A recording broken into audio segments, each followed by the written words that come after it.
Ice Crown.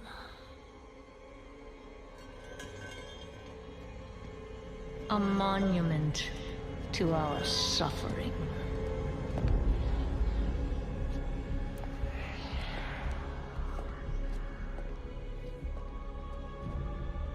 The veil between life and death.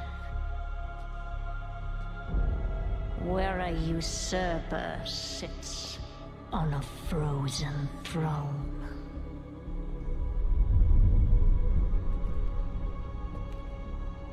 But no king rules forever.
Unfit to wear this crown.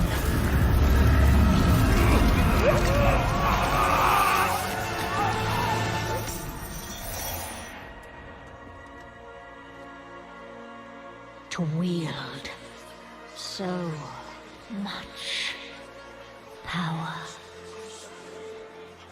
That power will be your prison. This world is a prison.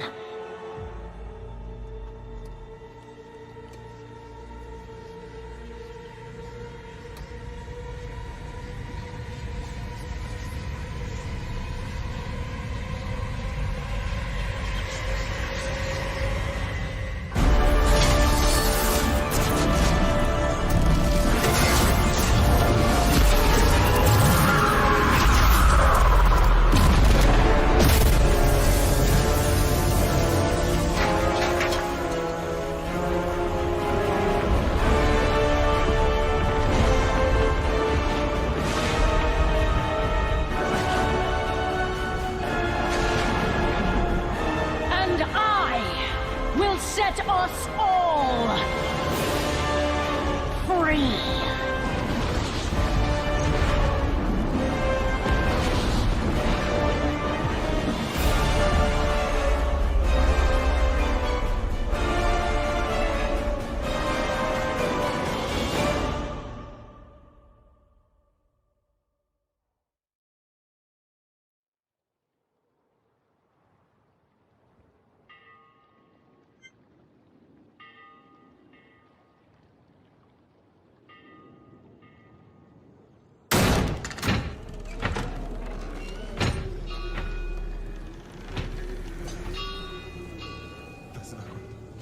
light protects me.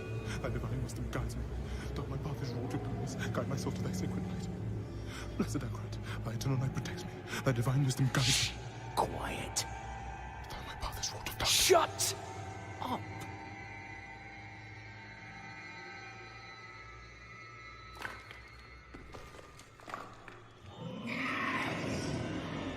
They have our scent. Run!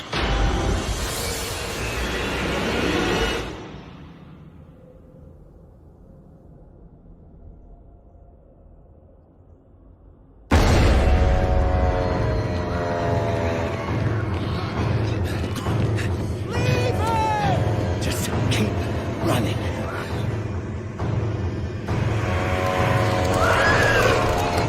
Are you out of your mind? He's not going to make it! He has to. Blessed Anchoret, thy eternal light protects me.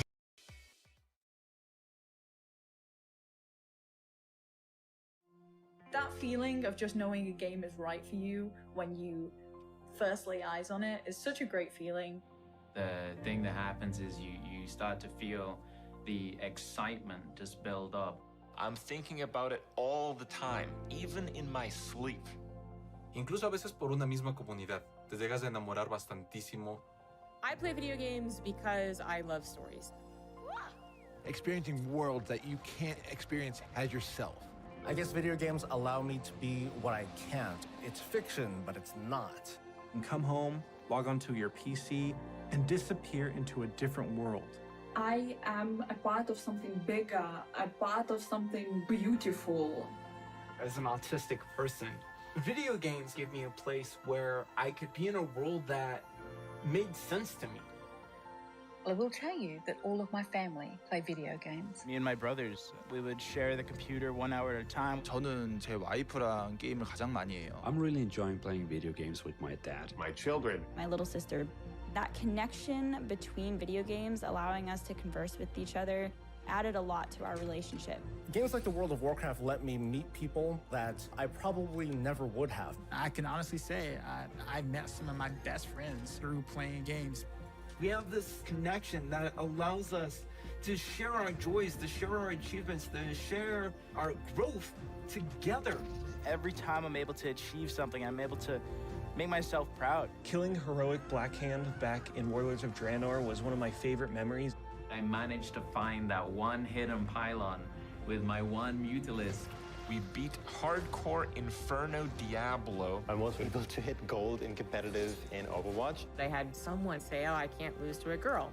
And I beat that guy. So I was able to slay this warlock as a little gnome holy priest, freaking out and screaming the whole time. Adrenaline through my body was going crazy. Pela caminhada ter sido tão prazerosa e pela conquista ter vindo. A gente se sentiu muito, caramba, a gente conseguiu algo incrível aqui. I killed the Lich King! I killed the Lich King! 当我夺冠的时候，现场的女性工作人员，包括有些男的工作人员，他们都哭了。Many years ago, I was doing a quest in Terracar Forest, and a lovely little mage came up and said, "Would you like a hand?" They helped me for the rest of the day. We've been married now for over a decade. Those video games filled a void. They filled the friendships that I didn't have.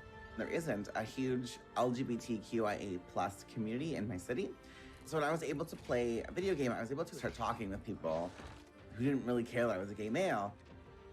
But video games were my escape. When I was a teenager, my dad was diagnosed with ALS, and I looked to video games as a way to escape from that sort of reality. Everything happens for a reason, and I'm just glad video games were there for me. I'll never stop playing video games. There's no way. I imagine myself one day being an 80-year-old grandpa gamer. Playing video games has shaped me. I don't think I would be who I am today. My passion, my interest, my excitement, they belong. Video games opened for me the world. And because of that, I'm forever thankful. And I can't wait to see what the next generation holds.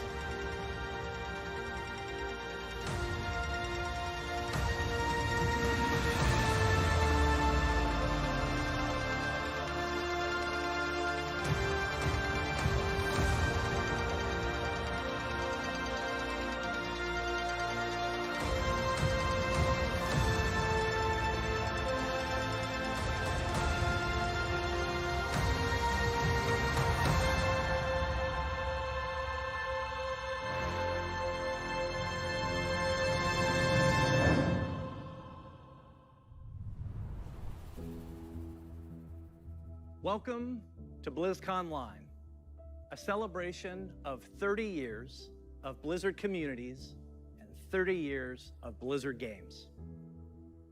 30 years is so many years, and last year maybe felt like one of the longest of all. But throughout the years of Blizzard Entertainment, from 1991 to today, many of us can associate certain games with milestones in our lives.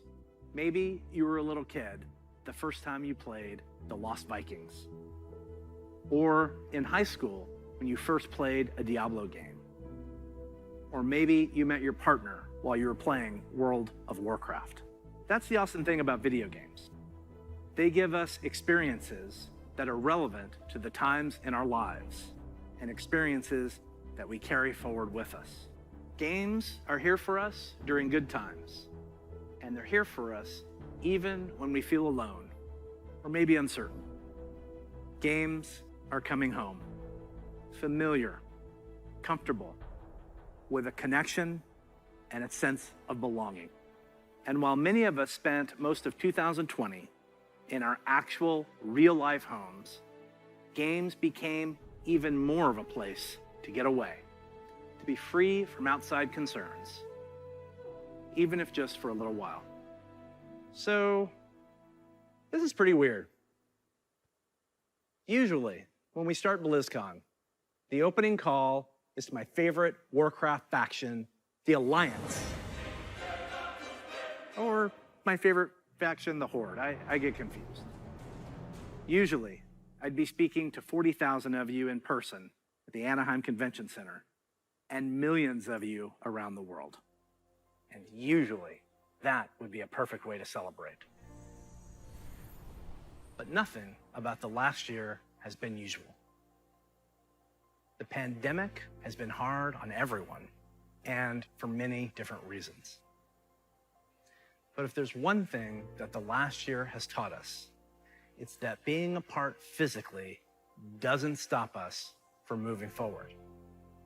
It doesn't stop us from connecting with our player friends around the world, diving in as warriors and heroes, and checking on each other as humans. It doesn't stop us from sharing our latest epic gaming story, or celebrating those of others. Games continue to unite us. Now, to be honest, I wasn't sure how well Blizzard could work from home.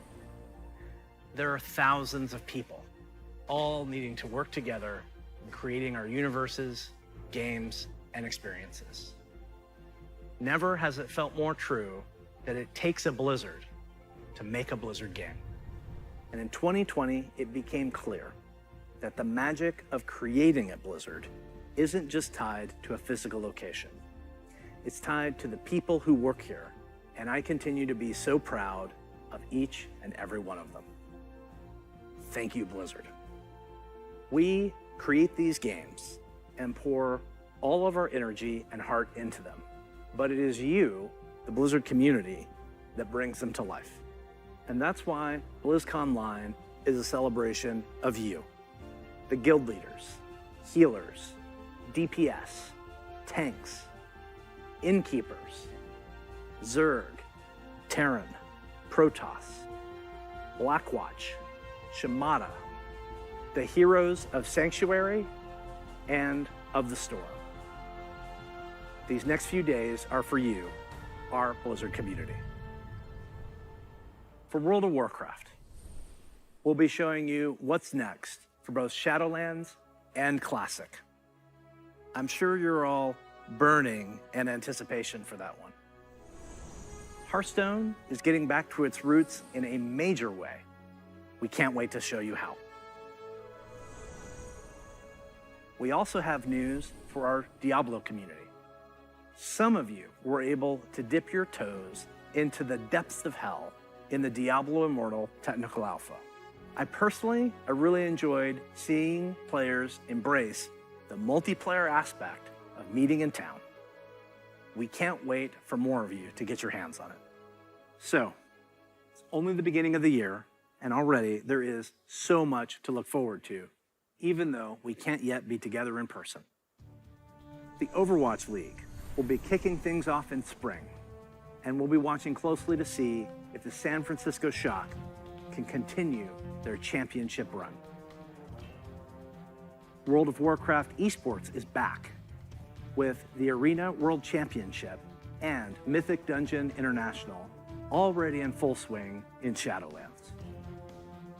StarCraft 2 and Warcraft 3 esports are going strong with our friends at the ESL Pro Tour. And qualifiers are already underway for the first online stop of the 2021 Hearthstone Masters Tour, with the first event taking place next month. But before we get too far ahead, let's take a look one last time to when times were a little simpler. In the early 1990s, the internet was a baby. CD sales had finally eclipsed cassette tapes. A cassette tape, it's a rectangle piece of plastic, and there's a tape inside, and music would get recorded on, and sometimes you needed a pencil to wind it and make it tight. I know, it sounds crazy. We were all playing video games on Super Nintendo, Sega Genesis, DOS, or Mac PCs. I personally was a master of config sys and autoexec bat. So many simple things in simple times. If only we could relive them.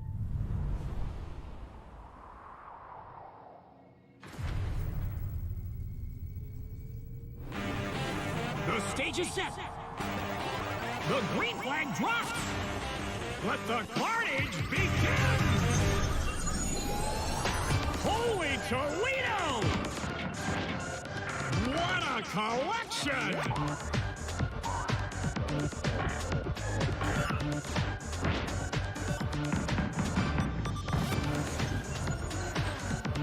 Now we're talking.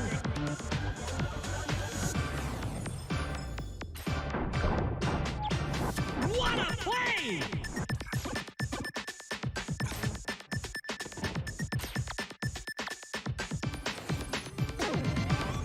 Crank up the volume! Unbelievable!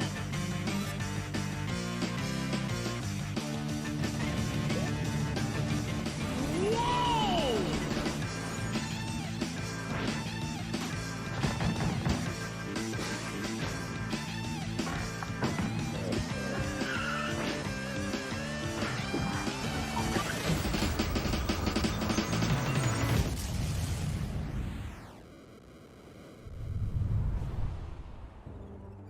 The Blizzard Arcade Collection, featuring the Lost Vikings, Rock and Roll Racing, and Blackthorn. These are ports of the games just as you remember them, allowing you to relive the original experience of all three titles in 13 different languages, with a couple of quality of life upgrades. As an example, we include very modern, cutting-edge functionality that wasn't available in the early 90s, both saving and loading of games. And for those of you who purchased any Blizzard Digital Anniversary Bundle via Battle.net, you'll automatically receive the Blizzard Arcade Collection on PC today. Now, you ready to hear about some other video games? Let's hear what's next for World of Warcraft.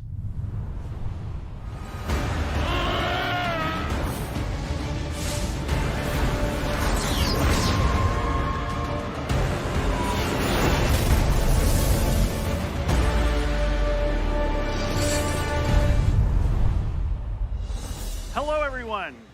Thanks for joining us today. No matter where you are, World of Warcraft unites us all. Whether you're exploring the Shadowlands, classic Azeroth, or another part of the Blizzard universe, I'm glad you could make it, because we've got a lot of good stuff to show you. But first, let's start with some Covenant pride. Kyrian, take flight. Night Bay, let the hunt begin. Necrolords, to war! Vintha, let's party. The world has thrown a lot at us since the last BlizzCon.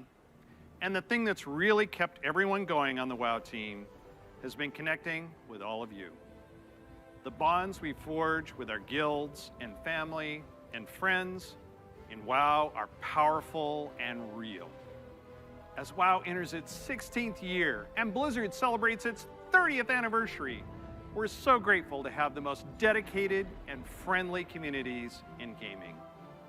Let's recap the events in Azeroth. In WoW Classic, we fought an endless battle for South Shore and Tauren Mill. We banded together to open the gates of Ahn'Qiraj and joined forces to take down Kel'Thuzad in his floating citadel of Naxxramas. In Shadowlands, we helped our Covenant recover from the Anima drought, brought on by Sire Denathrius, master of the Venthyr and traitor to the Pantheon of Death. We survived the halls of Torghast and crafted legendary gear in our efforts to expel Denathrius from his castle lair.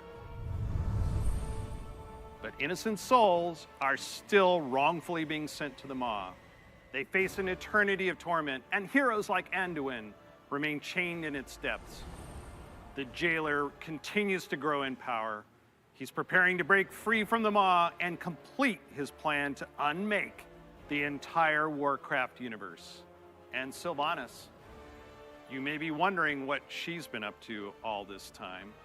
Today, we're excited to unveil our first major content update for Shadowlands, Chains of Domination.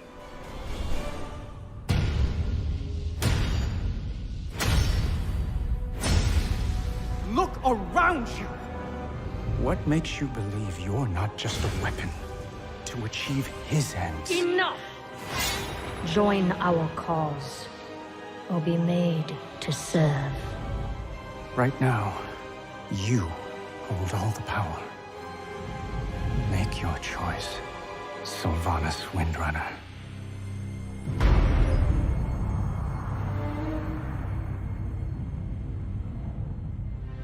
Despite all our efforts, the Maw continues to grow. What if Denathrius' treachery is irreparable? The Primus is lost, and Bastion cannot save the Shadowlands alone. None of this should have happened. Perhaps the Winter Queen could... My Archon, a living soul, seeks an audience. A mortal? A king. By all our measures, one who has spent his life striving for justice. One who would give anything to serve his people. One whose heart is true. Very well. He may approach.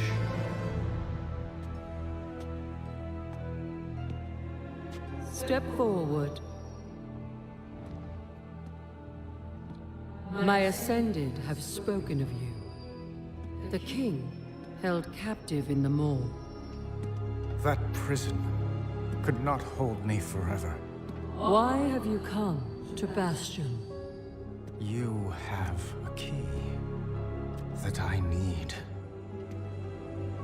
You will release this soul from your grasp. No. He is bound to me. Just as you once sought to bind your own brother.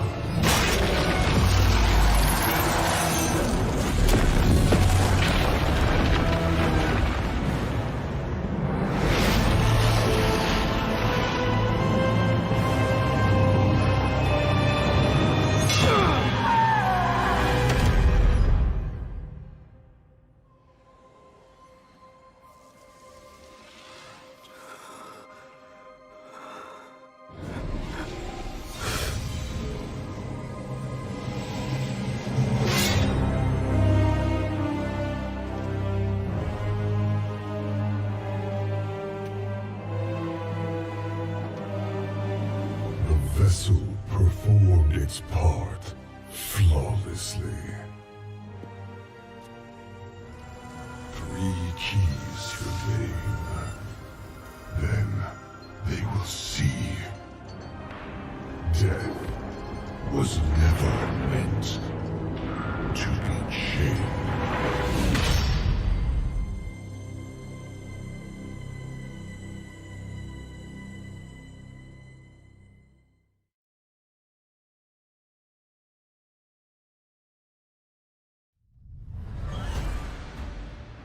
That is so intense. I know you probably have a lot of questions about what you just saw and what it means for the next stage of your Shadowlands journey. Later today, my teammates Ian and Jeremy will be telling you more about Chains of Domination in our Shadowlands update. Please check out the World of Warcraft channel to find out more. Next, I'm excited to share our upcoming World of Warcraft charity pet program. We've heard a lot from our community about how much they love these pets and the opportunity to give to a good cause, along with ideas to make the program even better. So during this upcoming campaign, you'll be able to donate whatever amount you wish to directly support our chosen charity. Once donations reach our goal, everyone playing World of Warcraft will get a pet for their collection as a thank you, whether you were able to contribute personally or not. And to make this a fun challenge, if we reach a stretch goal, everyone gets a second pet too. And here they are. The first pet is Bananas, literally. He was originally available to a select few back in Burning Crusade era, so we're excited to give everyone a chance to adopt him. And if we reach our stretch goal, you'll also get Daisy the Sloth. She's an all-new pet who'll hang around your neck when you need a hug. Your donations during this campaign will go to support the medical humanitarian organization Doctors Without Borders, also known by their French name, Médecins Sans Frontières, or MSF. They're an amazing group doing important work around the world. We're grateful to have such a generous community, and we hope you'll help support this worthy cause. We'll be sharing the details about the charity pet program on the World of Warcraft website soon. So we've talked quite a bit about Shadowlands. Classic players, now it's your turn. It's my pleasure to hand off to my teammate, Holly Longdale. She's a longtime WoW player, a veteran MMO developer, and she's going to tell us what's in store for WoW Classic.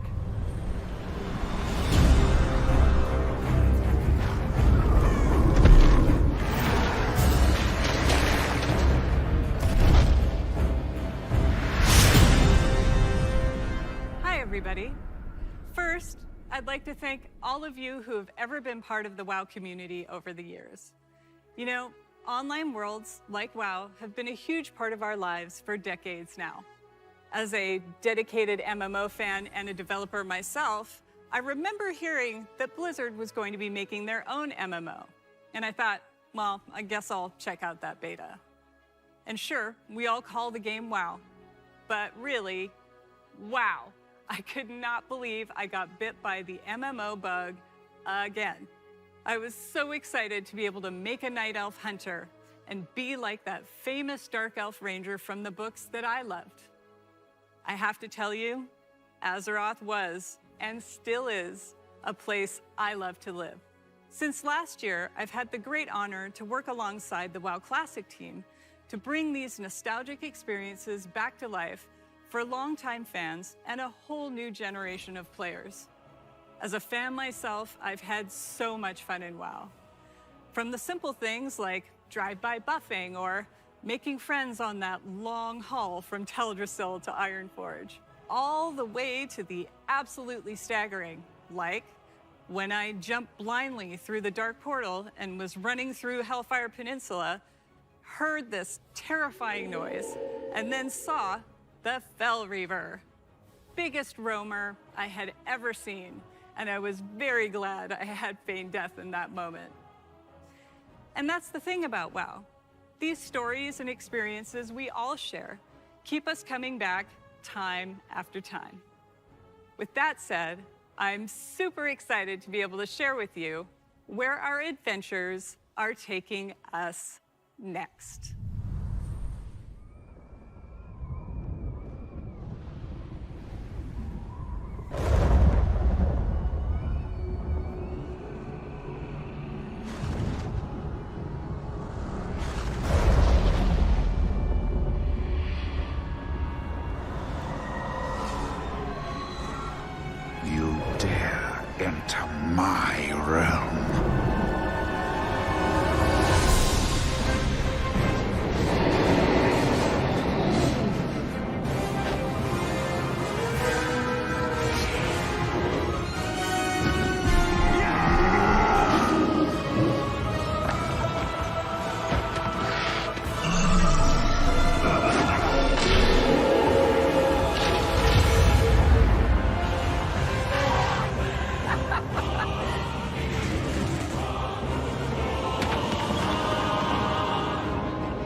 disgrace! Your foolishness has brought you to this end. Take my blood and choke on it! Death to the outsiders! I'll turn your world upside down! You are not prepared!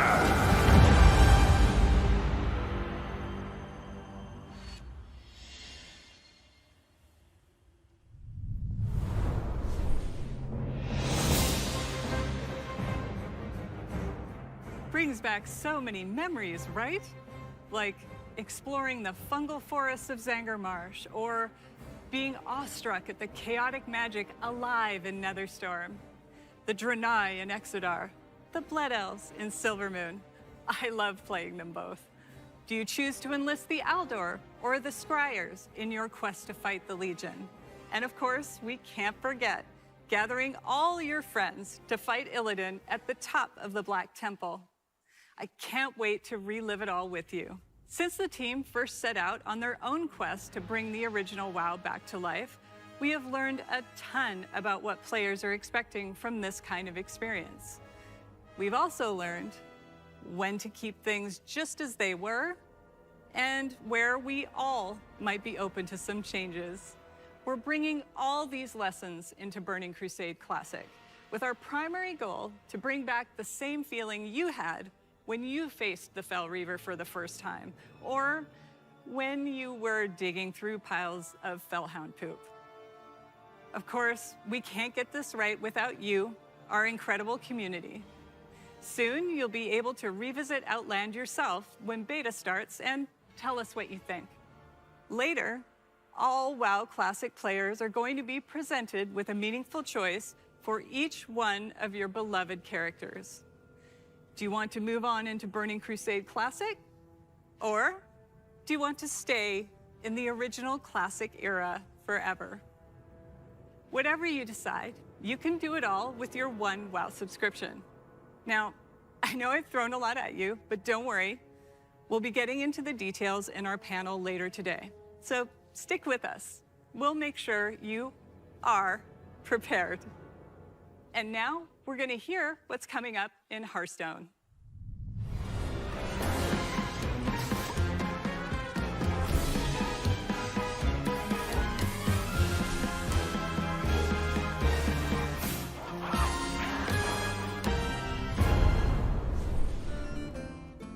Greetings. We're truly excited to share with you everything that's coming to Hearthstone this year. But first, let's take a quick look back at the year of the Phoenix. We added our first new class, the Demon Hunter, and ventured into the ruthless Outlands. Then we went to Skullman's Academy and got to explore dual class cards and their powerful synergies. And with our third expansion of the year, we brought you Hearthstone's biggest update ever, alongside the menacing Old Gods in Madness at the Dark Moon Fair. We launched a brand new game mode, Duels, that saw more than 10 million matches on its first day. We also introduced our long-awaited achievement system and made a significant overhaul to the rewards and progression within the game. Now, it's time to say farewell to the Year of the Phoenix and see what's in store for Hearthstone this year. Welcome to the Year of the Griffin. Over the last couple of years, we've made big changes to Hearthstone. Throughout the Year of the Griffin, we want to keep delivering fun, new experiences and make sure that the tens of millions of you playing Hearthstone are always excited to log in. First up, we'll be giving the standard format its biggest shakeup ever, with the launch of the Core Set later this year. The Core Set replaces the old Basic and Classic sets with a collection of 235 cards made up of some of the best from throughout the years, as well as 29 awesome brand new cards. And the best thing about the Core Set is that it's entirely free. So there's never been a better time to get into Hearthstone. Here are 3 of Hearthstone's legendary dragons, reimagined to feel more up-to-date and competitive for modern-day Hearthstone. Ysera the Dreamer, you'll finally receive her full arsenal of dream cards right away. She's a nightmare for your opponents. Malagos the Spellweaver. He'll fill your hand with spells and is a powerful late-game play, worthy of the aspect of magic. And finally, everyone's favorite black dragon, Deathwing. He's still as destructive as ever, but timed correctly, he won't leave you empty-handed. We'll also be launching a brand new format, Classic, where you can play Hearthstone as it was when it first launched. The Classic format will be fully supported, complete with ranks and rewards using Hearthstone's original set of cards. So, if you want to relive the old school experience, then Classic is the place for you. With Classic revisiting the past, now let's take a look to the future and explore the first expansion of the Year of the Griffin. For a hero of the Horde, all roads lead to the crossroads. You have come for adventure. But the Barons wants to break you. Your axe must be sharp. Your wits must be keen. And your heart must be mighty.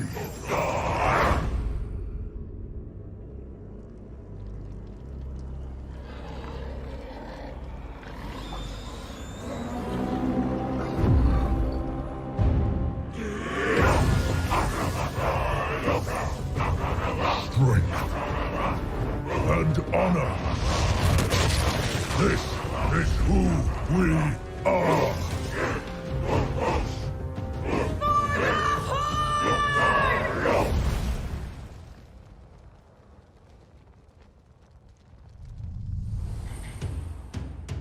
That's right. We're headed to one of Warcraft's most iconic locales, the Barrens, and we'll come face to face with the heroes that inhabit it. Starting with one of the Horde's most iconic and well-known characters, a fierce loyalist, one-time war chief that embodies the honor, loyalty, and spirituality of the Horde, Shadowhunter Vol'jin. Shadowhunter Vol'jin is a neutral legendary that allows you to either bolster your own board or weaken that of your opponents. And to celebrate the announcement of Forged in the Barrens, this card is available for free for everyone later today. So log into Hearthstone and claim your free copy of Shadowhunter Vol'jin. And as a bonus, we're also giving away the brand new 30 Years of Blizzard card back. Next, we have another hero of the Horde who is making his first appearance in Hearthstone. The legendary Blade Master, Samuro, featuring the new keyword, Frenzy. Frenzy activates the first time a minion takes damage and survives. In Samuro's case, this can be used to clear your opponent's board. Heroes of the Horde, like Samuro, are famous for their combat prowess, but others, like Thrall, are known for their powerful elemental magic. Take a look at this new shaman spell, Chain Lightning. Chain Lightning is a spell in a new cycle of cards that rank up and become more powerful when you have 5 and 10 mana, ensuring that they're always useful at every stage in the game. You'll also notice that they're categorized as nature spells. With Forged in the Barrens, we'll be permanently introducing spell schools across the entire game, which enables a whole host of exciting new strategies. And don't worry, members of the Alliance will be featuring some of your most beloved heroes and locales later this year. But what I love most about the Warcraft universe is its amazing characters. And our final announcement is our most ambitious addition to Hearthstone yet. It introduces a brand new way to play with your favorite heroes. Hearthstone Mercenaries. Mercenaries features strategic RPG gameplay, where you build teams consisting of some of the most iconic heroes and villains from the Warcraft universe, including timeless characters like the infamous Sylvanas Windrunner, and Ragnaros, the elemental lord of fire. You can also expect to see some of Hearthstone's fan favorites, like the unstoppable Devilsaur, King Crush, and the ever-growing Gruul the Dragon Slayer. You'll lead them in battle through highly replayable roguelike missions, where the map is randomly generated every time you play, and each node represents a unique challenge for your team to take on. Your heroes gain levels, new abilities, equipment, and can even evolve into more powerful versions of themselves. We're thrilled to finally show you Hearthstone Mercenaries. It is scheduled to launch later this year, and we'll have more to share with you down the road. Everything you've seen today is just a taste of what's coming in the Year of the Griffin. So don't forget to tune in to our deep dive panel after the opening ceremony, where we'll share more details on the core set, the new classic format, Forged in the Barrens, and our plans for Battlegrounds and Duels, as well as our upcoming single-player content. I want to thank the team for their amazing work. And on behalf of all of us at Hearthstone, we want to thank the many millions of you who play our game. Your dedication and support is what drives us to make awesome updates and pursue ambitious and fun ideas. We can't wait to kick off the Year of the Griffin with all of you, and we hope to see you in the game soon. Next up, you'll get an update on all things Diablo.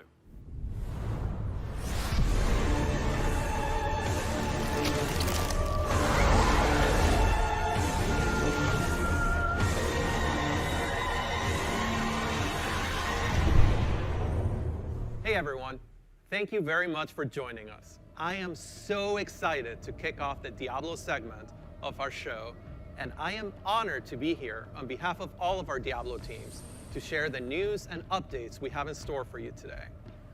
We've got a lot of Diablo to cover, and I hope you'll agree with me that it's a great time to be a member of this community. All right, let's kick things off with Diablo 4. We first shared our game with you during BlizzCon of 2019, and we've been truly humbled by your response. We've kept in touch through quarterly updates and sincerely appreciate the thoughts and valuable feedback you've provided as we unveil more and more of the game and share in its development. After all, Diablo belongs to you as much as it belongs to us. Most recently, we teased an update to our campfire screen, and savvy fans, of course, understood that we meant more than just the character lighting and fire visual effects. That's right. Today, we're happy to announce a brave new soul joining the barbarian, the sorcerer, and the druid on this dangerous journey back to Sanctuary. A class is one of the most exciting things you can announce in a Diablo game.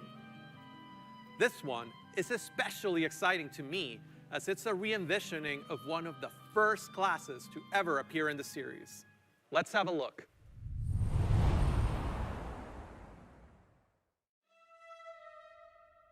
Your prayers do not fall on deaf ears.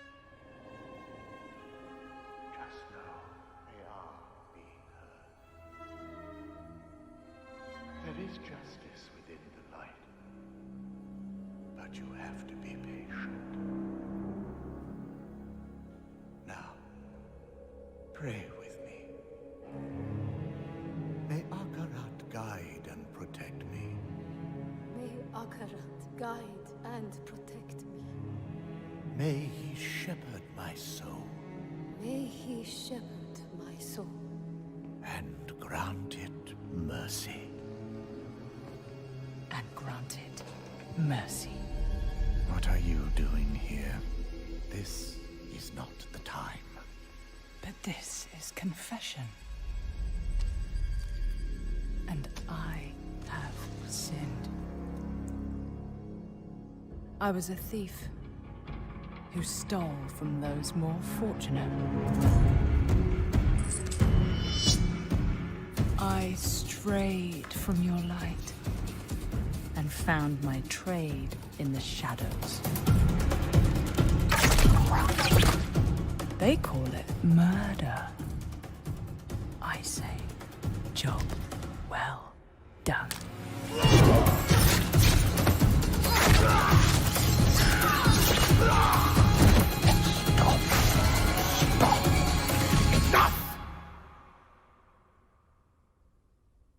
I am a thief, a heretic, a murderer, Father.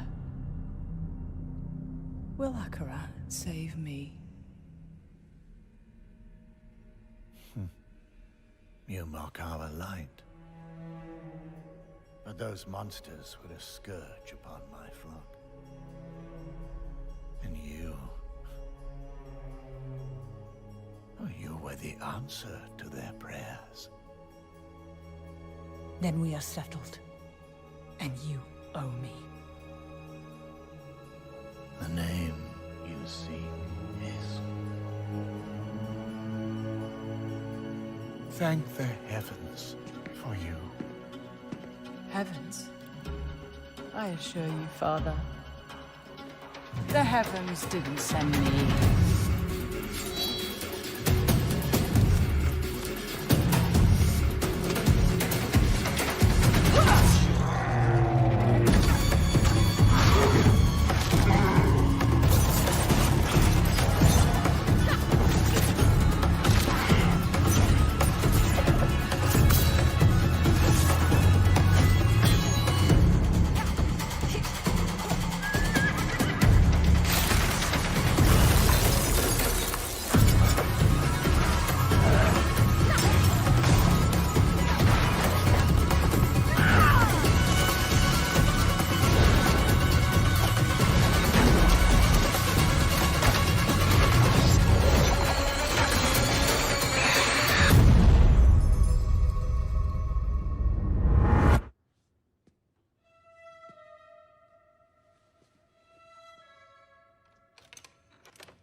The sound of that ear getting pierced by the hook is so brutal. I feel like it's gonna haunt me for a long time.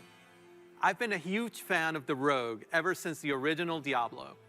Even seeing them come back as NPCs and mercenaries in Diablo 2's Rogue Encampment served as a great bridge between the games.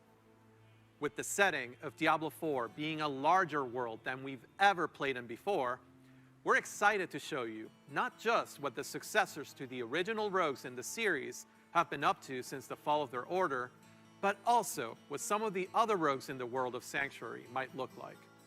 The mantra for Diablo 4 has been customization first, and the rogue takes this to a whole new level. From the beginning, the rogue has been an incredibly flexible class, able to adapt to any situation. Our goal is to let you create the kind of rogue that you want to play. Whether it's an unrivaled archer modeled after the original Sisterhood, or a cloak and dagger rogue from the darkest alleys of Chaldeum, in Diablo 4, you will have the freedom to create the rogue that you imagine by customizing the looks, the background, and the playstyle of your character. Please stick around for our segment later today, where I'll be joined by other members of the Diablo 4 team to share a closer look at the rogue class, as well as some of the open world gameplay that we're bringing to the game. Spoilers, those severed ears are not just for show. But Diablo 4 is not the only Diablo game we're talking about today. If you're looking for an authentic Diablo experience on mobile, we've got you covered. Diablo Immortal has everything you'd expect from a AAA action RPG. From the visceral combat and epic loot to an all-new story, bridging the gap between the events of Diablo 2 and Diablo 3. Later today, you can join the Immortal team, where they'll talk about some of the things they've learned from their recent alpha test and what's next for the game.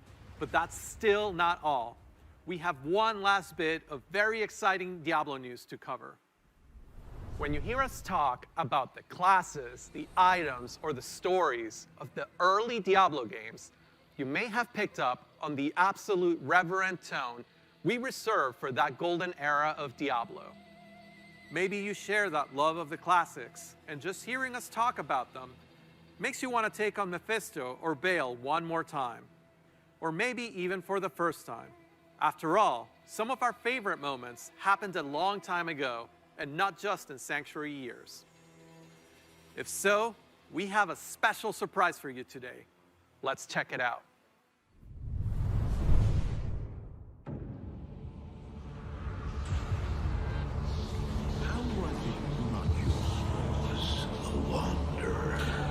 Now you know what I seek, Marius. Were these the demons from... Don't do it! It seems you're not acceptable. Look what they've done to me. Arise, Diablo, Lord of Terror.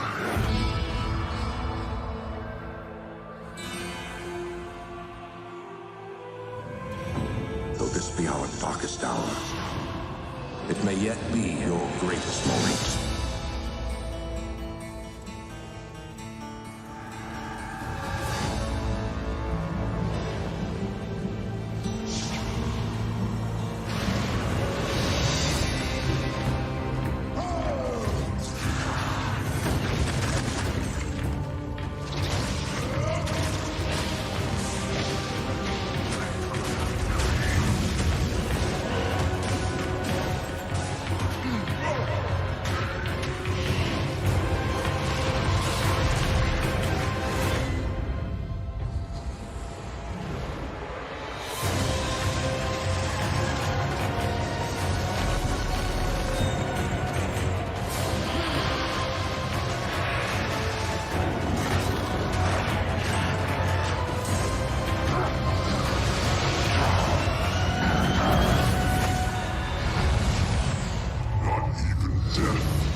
After more than 20 years, the Dark Wanderer has returned. And once again, he travels east, always east. Diablo 2 is a landmark game for Blizzard. Diablo 2 Resurrected is a full HD remaster of both the original game and the expansion, Lord of Destruction. It takes the 2D sprite-based classic that we love and brings it into the present in 3D, utilizing up-to-date graphical rendering and lighting technologies. It also includes modernizing all 27 minutes of cinematics, recreated shot for shot with the explicit intention of preserving both the look and the pacing of the original movies. Blizzard has a long history of games that we're proud of. And when we think about Diablo 2, we think about it as a definitive pillar in our foundation. Now, it's funny to think that some of you weren't even born when D2 was released, which makes it all the more important that we deliver an authentic experience wherever you play. We want everyone to relive their memories or experience the game for the very first time on their platform of choice. And so we're excited to bring Diablo 2 Resurrected to PC and console, along with cross-progression. And for those of you who are in love with the original and you just wish it worked more seamlessly on modern computers, you can bring back all of that nostalgia exactly as you remember and enjoy the game in its original. Later today, Diablo speedrunner Mr. Llama will host a roundtable with members of the development team on the dedicated Diablo channel. If you are a Diablo 2 fan, I encourage you to take a look. So, from Diablo 2 Resurrected, to Burning Crusade Classic, to the Blizzard Arcade Collection, it's a whole lot of looking back. And while we have teams dedicated to bringing these timeless experiences into your hands, It's actually a very small percentage of our developers working on these projects. Far more people are working on the future of Blizzard. And in addition to what we'll be talking about during the show, we can't wait to tell you even more about our plans over the course of this year and beyond. If you had asked us 30 years ago what gaming would look like today, none of us could have predicted the current Blizzard lineup of games.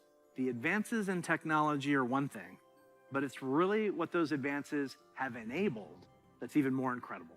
If you think about the people who play games and the communities that have grown up around them, the way people can connect instantly, no matter where they are in the world, the way people are increasingly able to express their identity and celebrate who they are through their favorite games, communities, and platforms. The explosion of things like streaming, cosplay, and esports. It would have been hard to imagine any of that 30 years ago. And at Blizzard, that is what excites us about the next 30 years. There is so much that we're working on. And some of it you already know about. The rest, we look forward to talking to you about it when the time is right. Just like the real world, the worlds of Warcraft, Diablo, StarCraft, Heroes of the Storm, Overwatch, and Hearthstone are diverse, expansive, and full of potential. We are not only iterating on the experiences that you've come to expect from us, we're also exploring different ways to express our worlds and welcome more players from more places into them. And we aspire to continue to lead on priorities like accessibility and toxicity control, and to continue supporting causes that have a positive impact on the real world. We want to continue to bring those same feelings of joy and achievement that we all felt when we first defeated the Lich King, or beat Diablo on hardcore mode.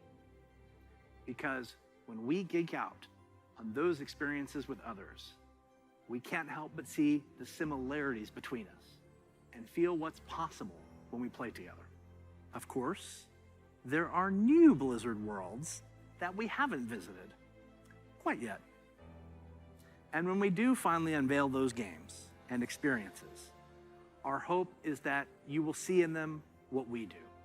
That no matter who you are or where you're from, they are spaces where you can create new stories, forge new friendships, and make memories worthy of lasting a lifetime. And through it all, our mission statement of being dedicated to creating the most epic entertainment experiences ever, along with our core values, led by gameplay first, will continue to guide our way. So on behalf of everyone at Blizzard, thank you for being on this journey. For me personally, it is the honor of my professional life to serve you, and the honor of all of us at Blizzard to be the caretakers of the worlds that you play in. We are so excited for what's to come this year, next year, and the next 30 years. Now, what's coming next for the show? Well, it depends on where you watch. For those of you looking for an update on Overwatch, check out the behind-the-scenes look into the development of Overwatch 2 over on their dedicated channel right after the conclusion of opening ceremonies. There, you'll hear about Overwatch 2, new content, new features, including new maps, hero missions, talent trees, and more of what we think will make Overwatch 2 a unique gameplay experience. For World of Warcraft, Diablo, and Hearthstone, you'll get a closer look on their respective channels. And on the dedicated strategy channel, some StarCraft legends will be going head-to-head in epic competition. Once again, welcome to BlizzConline. Be good to one another. Welcome home. Before we kick things off, here's a little something from a previous BlizzCon headliner.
I'm king of the world!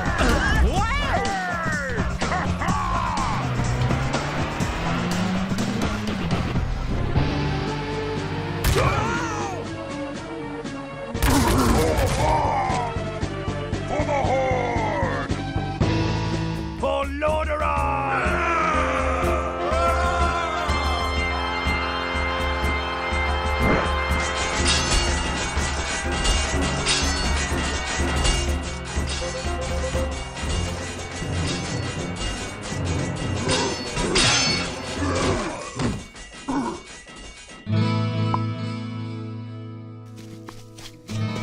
What can I do for you? What can I do for you? What can I do for you? What can I do for you? What can I do? Your death will.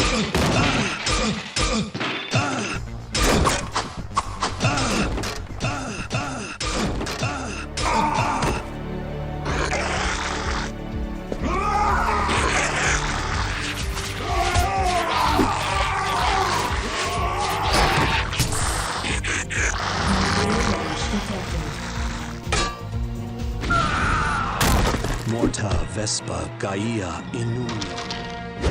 Help! Help!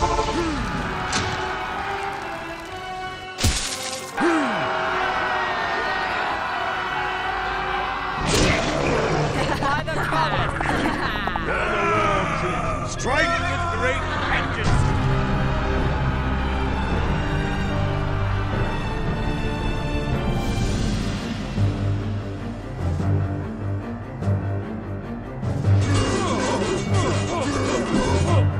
You are not prepared! Frostborn hungers for your soul.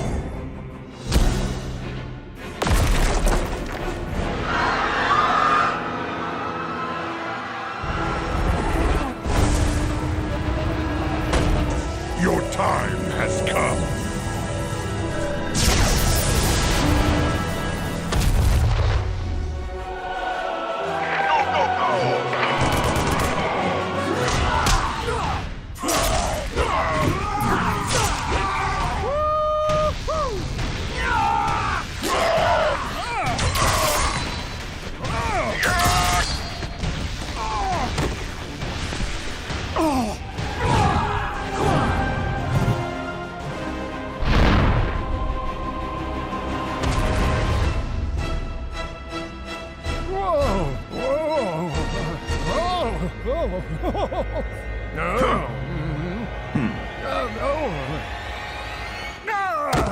Strange.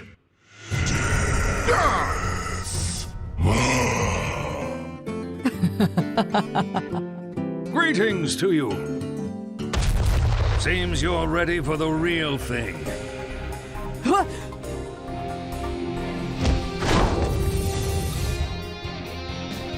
Watch your back.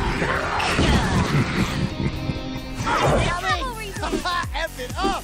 Hey, look at me! Oh, looks like we got an audience. I'm getting good at this. I am in the groove. Turret online. Surprise! Piece of cake.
Welcome everyone to our deep dive panel for WoW Classic. I'd like to start with some introductions with these fine gentlemen with me and myself. I'm Holly Longdale.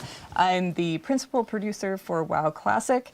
A little bit about my background. I spent 13 years working on EverQuest. I started as a game designer and eventually became the head of the studio for the EverQuest franchise. That said, I've always been a WoW player since beta. So this is obviously a dream come true for me, and I'm thrilled to be here with you. I'm Patrick Dawson. I'm the production director for World of Warcraft. I've been at Blizzard for 15 years now, and have been on WoW for most of that time. Avid WoW player myself, and really excited to open up that dark portal again as we all step through it. And my name's Brian Birmingham, and I'm the lead software engineer on WoW Classic. I've also been at Blizzard for 15 years. I started on World of Warcraft. I spent about 3 years on Hearthstone as well, and then came back to the World of Warcraft team to work on WoW Classic. And it has been a great joy to me to work on this team. There's a lot to talk about today. Yeah. So earlier we announced, yay, Burning Crusade Classic is coming. But there's a lot more to it. Let's take a look at the features, because wow. I mean, wow, right? Wow. I was so excited by playing Draenei and Blood Elves. I played both, and I will say my heart's with Alliance. And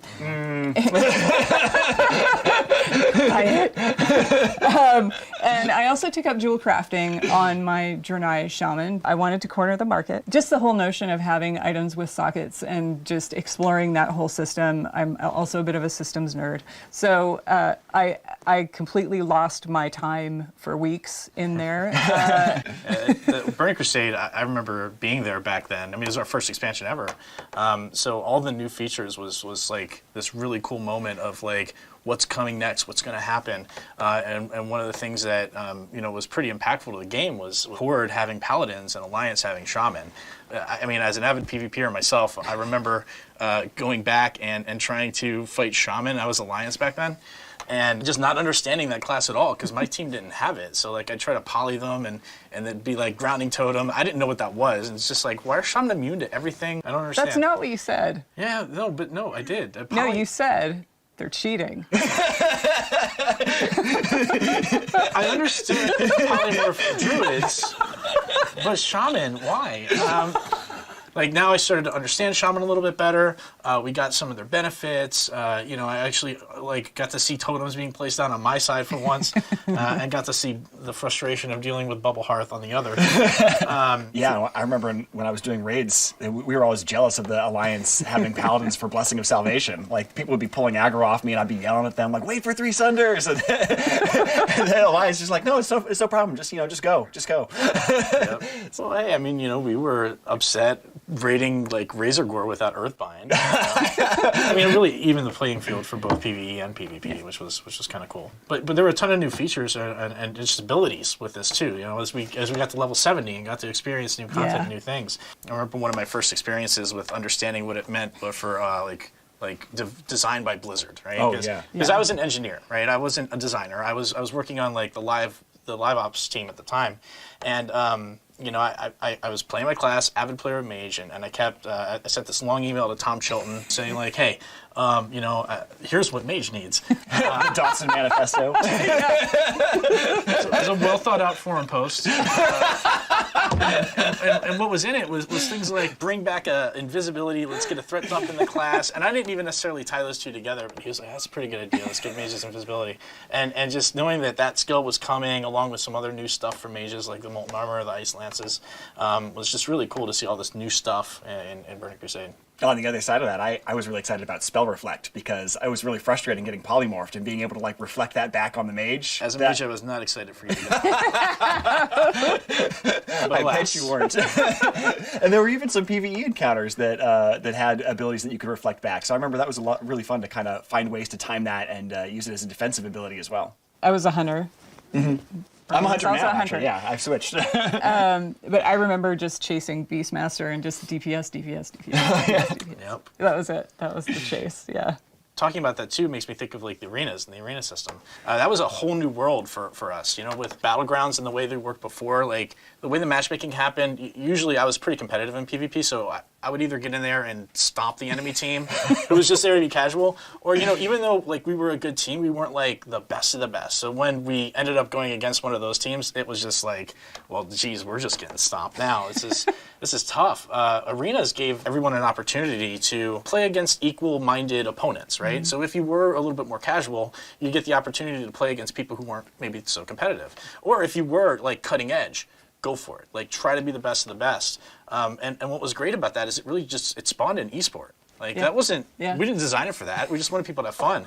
But when we noticed, like, hey, everybody's playing this, everybody's, like, competing in this, people are watching it, we had to embrace that. We started featuring it at BlizzCon, and we've been doing it every year since. Yeah, it's really awesome. I think one of my favorite things to recollect was the exciting zones that you would travel through. One of my favorite memories was actually in the first zone, Hellfire Peninsula, and it was adventuring around in Hellfire Peninsula, going around and doing all those quests, and always living in fear of the Fell Reaper. Because you'd be out there collecting parts from like a broken Zeppelin, and you'd be fighting off your Hellbores, and then all of a sudden you'd see the screen start to shake, and like these thump, thump, thump, and then and you're like, oh my god, I gotta run, he's right on top of me. Sound still haunts my dreams. Oh, I know, yeah, it's terrifying. Even in life, it's just feign death. Yeah, Like, as soon as you hear it, feign death. Yeah, just get out of here. And then the payoff when you later go to Netherstorm, and they give you the quest, they're like, could you get me a part from inside the Fell Reaver? You're going to have to kill him. And you're like, that guy? Like that guy that used to terrorize me? They're like, yeah, I think you could take him now. And that was such an exciting payoff to be able to like bring that full circle and go back and see him again. For me, I snuck into beta. I got really lucky because I could see the construction sign for some of the zones, and of course I ignored it and went and explored. So I remember running through Blade's Edge and just seeing dragon carcasses and skeletons impaled in the environment, and then moving on to Netherstorm. I just was blown away, even from Zangermarsh all the way through. Everything felt like its own world, and just to be able to go through that and just the delight of it and the epicness of it. And then you come up to Area 52. That's what I love about WoW, is you can have epic storylines and still find lightness in it. So I just loved it. I love it. I'm an explorer, so. You know, for me, I remember Burning Crusade really opened up a new gameplay type for me. I became a collector in Burning Crusade, right? And it kind of started with the Outdoor and Scryer rep. Because I got my outer rep all the way up, and then I was thinking about switching to Scryer, and people were like, "You're insane! Don't do that." And I was like, "I bet I can," just to prove people wrong. And I did, and it was cool. It was really fun. But then I started doing other things. Like there were all these new like mounts and pets, and I went back and even got some of the older reps like Thorium Brotherhood and Winterspring. But then like things like Netherwing Ledge came out. The world just opened up for me in Burning Crusade to really start my collection. Of course, we also had flying mounts, which I loved, and then decided to play with some friends on a PvP server, and was running around Hellfire, and Death from Above, which is likely just Pat. Probably. Yeah. Were you flying around harassing people, Pat? I was getting a lot of honorable kills back in the day. So that's just a quick look at some of our memories for Burning Crusade, and that was 13 years ago. So that code has been hanging around for 13 years. And we're not just doing a save as Burning Crusade Classic. Oh no, it's a lot harder than that. So let's get into some of those details. So one of the challenges has been that we don't actually want to ship on the old code. And the reason for that is because it's got a lot of bugs and difficulties with the architecture that we don't want to have to deal with. But we do want that old data. And we talked about this when we did the original launch of Classic, was how the data is really the thing that describes how the game is supposed to be played and what things are supposed to happen in it. And so we want to bring that old data and we want to run it on the modern code, the same as we did for Classic. And there's like 750,000 rows of data that we have to go through and convert from their old formats to their new formats. And fortunately, we have really talented engineers, and we run automated scripts that go through this. But even after we run these scripts, we have to compare them with how it used to behave and make sure that we've actually done the conversion correctly. And then there's even some things that are making it more difficult this time, like the fact that we've made a couple of minor changes or bug fixes in the Classic data. And we want to make sure that we keep those as we're going into Burning Crusade. So we have to merge those changes with the changes that happened with the Burning Crusade originally, and make sure that we have a coherent set of changes that make sense to bring us from Classic into the Burning Crusade. there's an enormous amount of time spent looking at, okay, this is how it came out now. We have a reference client that is the original. That's right. We do use the old code for that. Yeah. So like we still have it. We just don't want to ship on that anymore. But we have like the old code with the old data, knows exactly how it's supposed to behave. So those things work together, and we can bring that up internally and take a look at it and say like, okay, this is how it was back then. This is exactly what it used to look like. And we do sometimes find things that are bugs we still want to fix, but a lot of times it will tell us like, oh, this thing is not a bug. This is actually the intended behavior, or this is something we don't really remember right. There's a tendency to want to chase your own memory, like, I remember it being like this, and it's like, no, it's not always exactly the way you remember it. Everybody has that kind of human failing, even us, and so a lot of times we'll have an argument about, I remember it this way. Well, I remember it this way. Let's go and check. We can look. Well, another reason to ship on the new code is really just the years of stability, improvements, and the fact that the world didn't look the same back in 2007 as it does today. Like, That's true. There wasn't cloud architecture at that point. I remember I had the privilege of being on the live ops team where I got to see what all the servers looked like and how it was all architected. And to pull back the curtain on this a bit, the way it was is everything was its own like server, right? Like they didn't really talk to each other very well. So each realm had 11 blades on it. And these blades were just bare metal blades, and like one blade was for Azeroth, one blade was for Kalimdor, one was for Outland, and then we had some for instances. And back then what would happen without cloud is you would try to request resources, and maybe a lot of people were running dungeons. And so it would give you back things like transfer aborted, instance not found. Oh boy, like we don't want to go back to those days. So now we can take advantage of things like the cloud and not have those resource issues. So shipping on this new code is a big improvement in stability. Yeah, and so we're weaving all these threads together. We did finally get a build for Burning Crusade Classic. Super excited. When the team gets together, we're preparing for a playtest, and we go to create our characters, and we see this blood elf who, he remembers the sun well. He forgot his pants. Yeah? So everything didn't work the first time? What? I know. Yeah, I did mention we had to go Sabotage. through and check for problems in those conversion scripts. And so yeah, sure enough, what's going on here is that this guy thinks he's dressed, but he isn't. And you can see why he thinks he's dressed if you Does look that down happen to you a lot? Only in my high school dreams. You can see if you look at his calves, you can see that he's got they're flared out because he thinks he's wearing boots. And the way this system works is we first set the geometry up for all the items that you're supposed to be wearing, and then we layer on various images that we call textures, and we'd use those to build up a single composite texture that's then wrapped around the geometry. But of course, in this case, when we were layering them on, none of the textures were assigned, so it just started with his naked body, and then was going to go layer on textures and didn't find any. So it thinks he's dressed, and so it's removed the underwear because it thinks it's put clothes on top. But there aren't anything there. They're all just completely transparent. So it's almost like the Emperor's new clothes. He's wearing invisible clothes, only in this case, that's really what's happening. It's crazy. And then, of course, I wanted to try Draenei because that's where my heart lies. I'm an Alliance girl. And this Draenei looks to be heads above the rest. That's not the Exodar. Yeah. No, definitely not. It's Dunmorrow, right? It is, and that's exactly the problem. It looks like the Draenei's too tall, but the real problem is that we're in the wrong place. And so, yeah, when you go to the Dunmorrow character select screen, of course, the camera is positioned for much shorter races like gnomes and dwarves, and so it's about knee-high on a Draenei. And then water. Really, Brian? We have water in Hellfire? Yeah, so Go for a swim. it turns out that Outland has a funny, unique feature that it doesn't have any oceans because the water just all falls off the edges and goes out into space or something like that. I'm not sure how that works in the game universe. But, magic. But yeah, there's no ocean there. But we had accidentally flagged it to generate ocean, so we ended up flooding the entire world with an ocean until we found that and turned it back off. So through all of these processes, yes, we're obviously we're fixing what is broken. But also we thought it was a good time to start enacting what we call #some changes to gameplay and how things should work. Yeah, I mean, when you think about it, like Classic, our guiding principle was no changes. The goal was to provide as true-to-life, authentic experience of Classic that we possibly could for the community.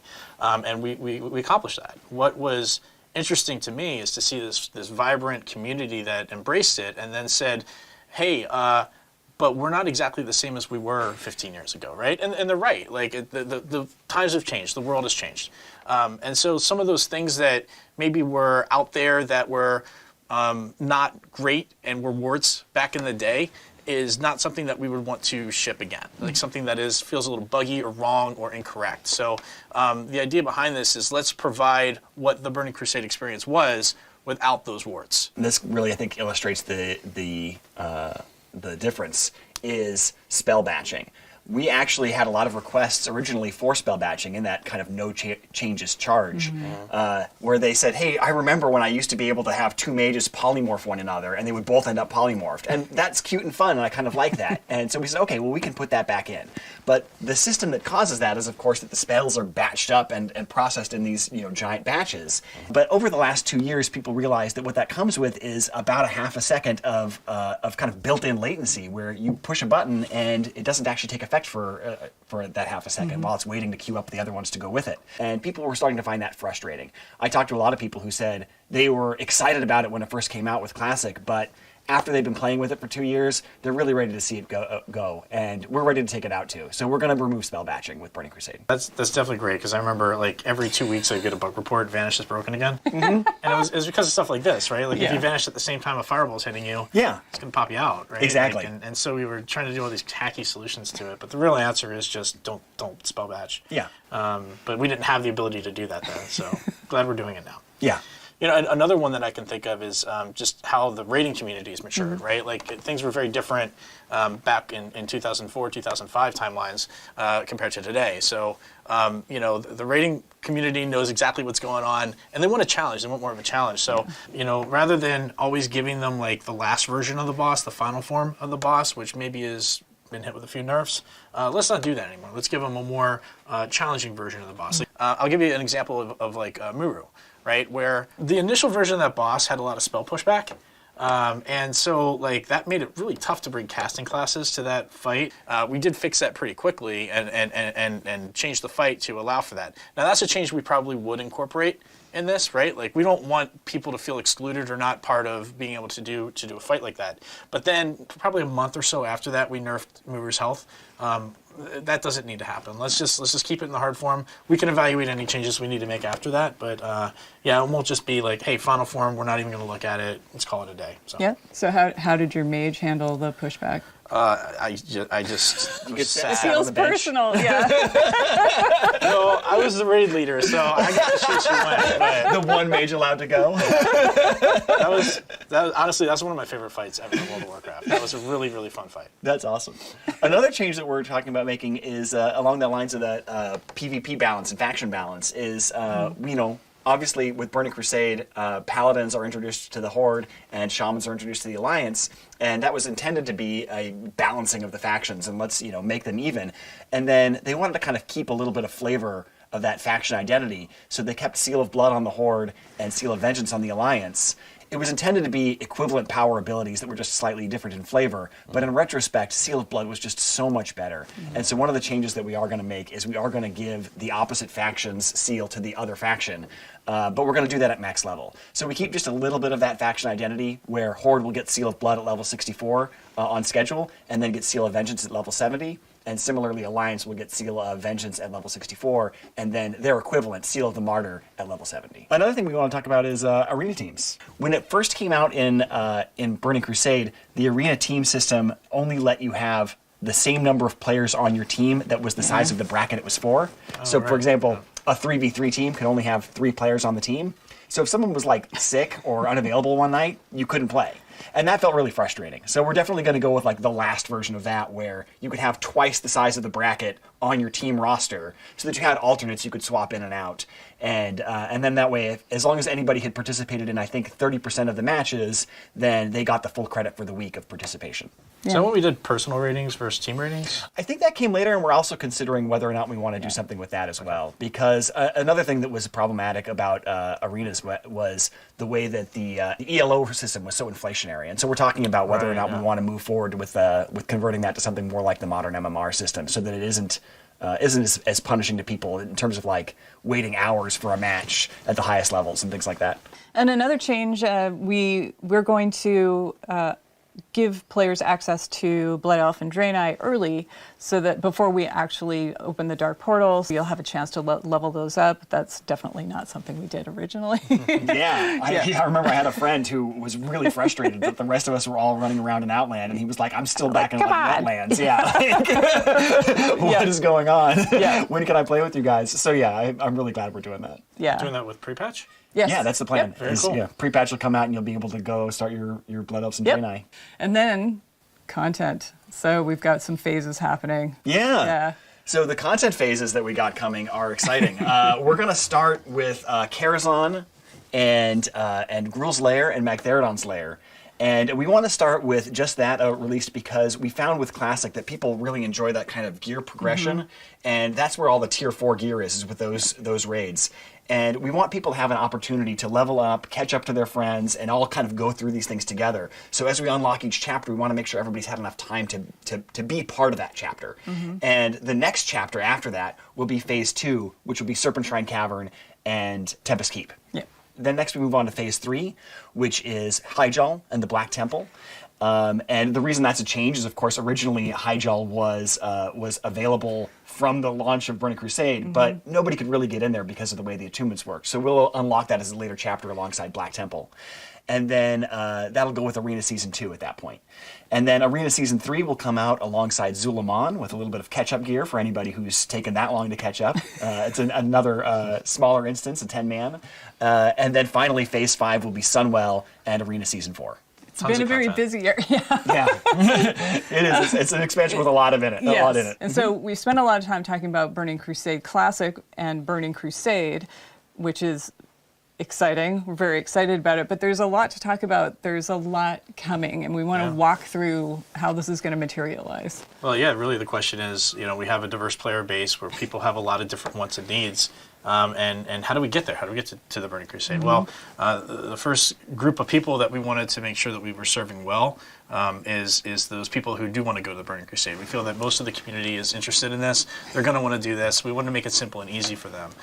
So how are we going to do that? As we said earlier, you're going to be able to make a choice. So we'll talk about and explore these choices in some detail, and I'll give you some examples. So to start with the current servers you're on now, Classic Live servers, are going to become what we're calling progression servers. And what that means is the servers that are live now will always unlock any expansion we release. So when we get to our patch day, you're going to be presented with a choice. Do you want to continue on into the Burning Crusade, or do you want to move to Classic? So in that space, you're going to do that for every single character. So for my example, I'm on Wormrest Accord. So I've got a level 60. I am definitely taking that on through to Burning Crusade. But I've got a couple of mid-levels that I know I want to move with my friends. Those are characters I level with my friends in Classic, and I want to continue that journey with them. We want to make it as easy and seamless as possible to just get right into Burning Crusade. But there are options. That's awesome. I'm excited to hear that. I know there's a lot of my friends, for example, who maybe didn't really play Classic when it first came out, right? And so now they're behind. And they're interested in playing the Burning Crusade. This was, for a lot of people, their favorite expansion that we've done. We want to make sure that those people are served too. And one of the ways we could do that is provide a boost to people who are interested in coming back, that maybe aren't interested in doing the classic WoW experience, but really want to hop right into Outland as quickly as possible. Yeah, so the team, we spent quite a bit of time discussing it because we want to make sure we respect the time of the people that have been playing Classic for 2 years. But also, we want people to be able to enjoy Burning Crusade if they loved it the first time and maybe miss Classic. So we are going to offer a level 58 boost for purchase, but it does come with some restrictions. So it's going to be 1 per account. It's not going to be usable on Blood Elf or Draenei.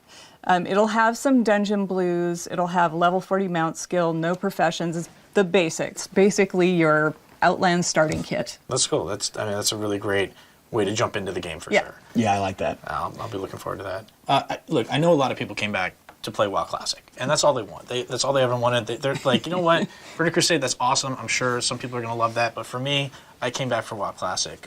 What do they get to do? What's their options? Yeah, that was really important for us too. Yeah. So we had all sat down and discussed like how we should frame this. So when we get to our patch day, which is prior to the Dark Portal opening, when I said before, like, I'll go back to my example for Worm Rest, we will be launching Classic Era Realms at the same time as we do our patch, and you will have that choice. So when you make the choice to go to Burning Crusade Classic, or you make the choice, like on my example, my level 40 druid, I want to move that character to Classic Era. And what Classic Era means is that those particular servers are going to stay in that era forever. So that is going to remain classic till the end of time. It's never going to unlock expansions.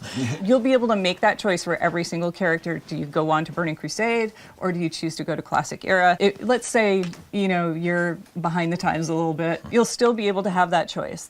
We haven't locked it to a time window. You're not going to miss the boat to Era. Choice sounds awesome, and choice in WoW is something that's meaningful. It's always been meaningful. Yeah. And I think it's something that's important when we look at the community, that you're going to choose to go to the Burning Crusade or you're going to choose to go to Classic. You know, some people may not be comfortable with that choice. And while we think that choice is important, we also recognize that there are folks that are going to want to play both, right? Like, yeah, see, right here. Maybe you have some stuff left to do in Classic that you wanted, and you want to keep that character in Classic, but you also are interested that same character wants to raid with your friends. That's exactly TBC. So what does that look like? How do we make that happen? So we're going to actually offer a paid service to let you make a copy of your character. And I know, like, a copy is a big deal. So like you said, like, this is something we don't want to make just an automatic choice for everybody. But I know that for me, it really is going to be like that pull to go to both places. So I want to be able to say, like, you know what? I'm willing to pay some money for this. I want a copy of my character that lives in Classic Era forever, while I also go to Burning Crusade with that with that character. And that way I can stay with my friends who are really excited to go to Karazhan. I'm really excited to go to Karazhan. I want to see my hunter go through Karazhan, but if I'm missing like a couple pieces of my tier 3 set from Naxxramas, I still have an opportunity to go find a new guild there and go through Naxxramas again until I finish that set. We're going to be spending a lot of time communicating these details. So even as much detail as we're giving now, it's very high level. There's going to be a lot more detail to come, so keep an ear out. But with that said, so Pat, when's all this happening? Oh, soon. Yay! So yeah, this is something that, you know, is important to get. People are still playing through Naxxramas. We want to make sure that they have enough time to do that. But what we are looking at, this will be happening in 2021. For sure, we are committed to doing that. And what we're looking at is starting the beta rather soon. So hopefully that beta will go up and we'll get that running. The community can come and participate, help us out. We'll start to hear some feedback on the things we've talked about today. If there's any adjustments we need to make, we want to make sure we have a long enough beta period for that to happen. And then we'll get that out to the players so you can all enter the Dark Portal. Yay! Yeah, it's exciting. So any final words? Yeah, I just talked about the beta, and you know, I will say just to the community, you all have been so instrumental in making Classic the success that it has been, and you will be equally instrumental in making the Burning Crusade a tremendous success also. So please get in that beta, play, give us your feedback. We want to hear all about it. So enjoy, welcome, and let's have some fun. Yay! Yeah, and it's been the highlight of my professional career to work on WoW Classic and have the support and love of this community. It is really special to me, and I'm really excited to be sharing this with all of you in the Burning Crusade. Yeah, and for me, I've been playing Classic since it launched, and I wasn't working at Blizzard then, and it's changed my life, obviously. So from me and the entire WoW team, we want to thank you for bringing Azeroth to life for us. So we will definitely be seeing you in game in whatever flavor you choose. And until then, stay classic.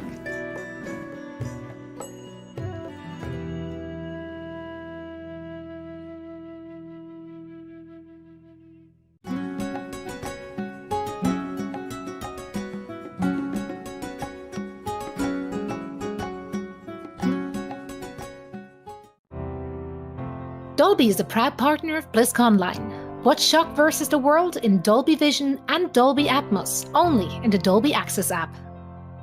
Coca-Cola, the official refreshment of BlizzConline.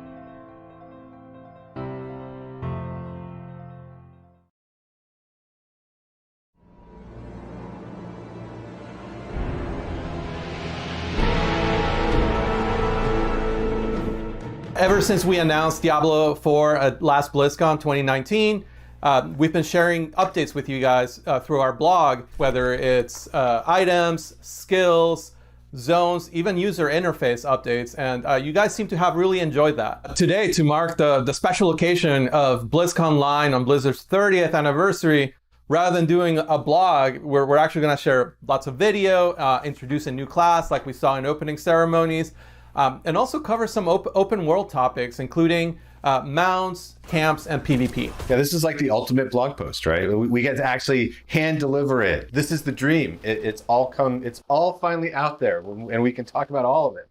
Just in case some of you guys missed it during opening ceremony, let's take another look at the Rogue Announce video. Your prayers do not fall on deaf ears. Just know they are being heard. There is justice within the light, but you have to be patient. Now, pray with me.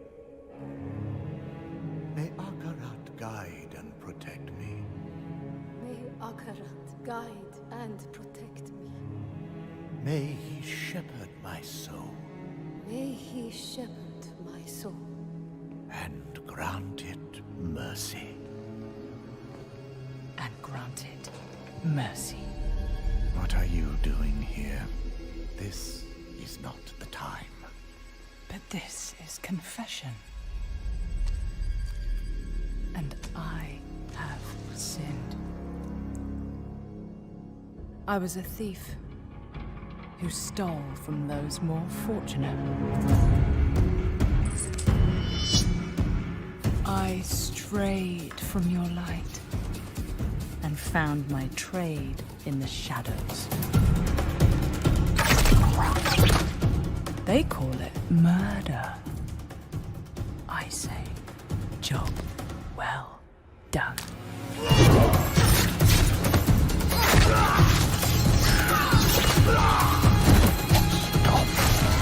Stop. Enough! I am a thief, a heretic, a murderer, Father. Will Akarat save me?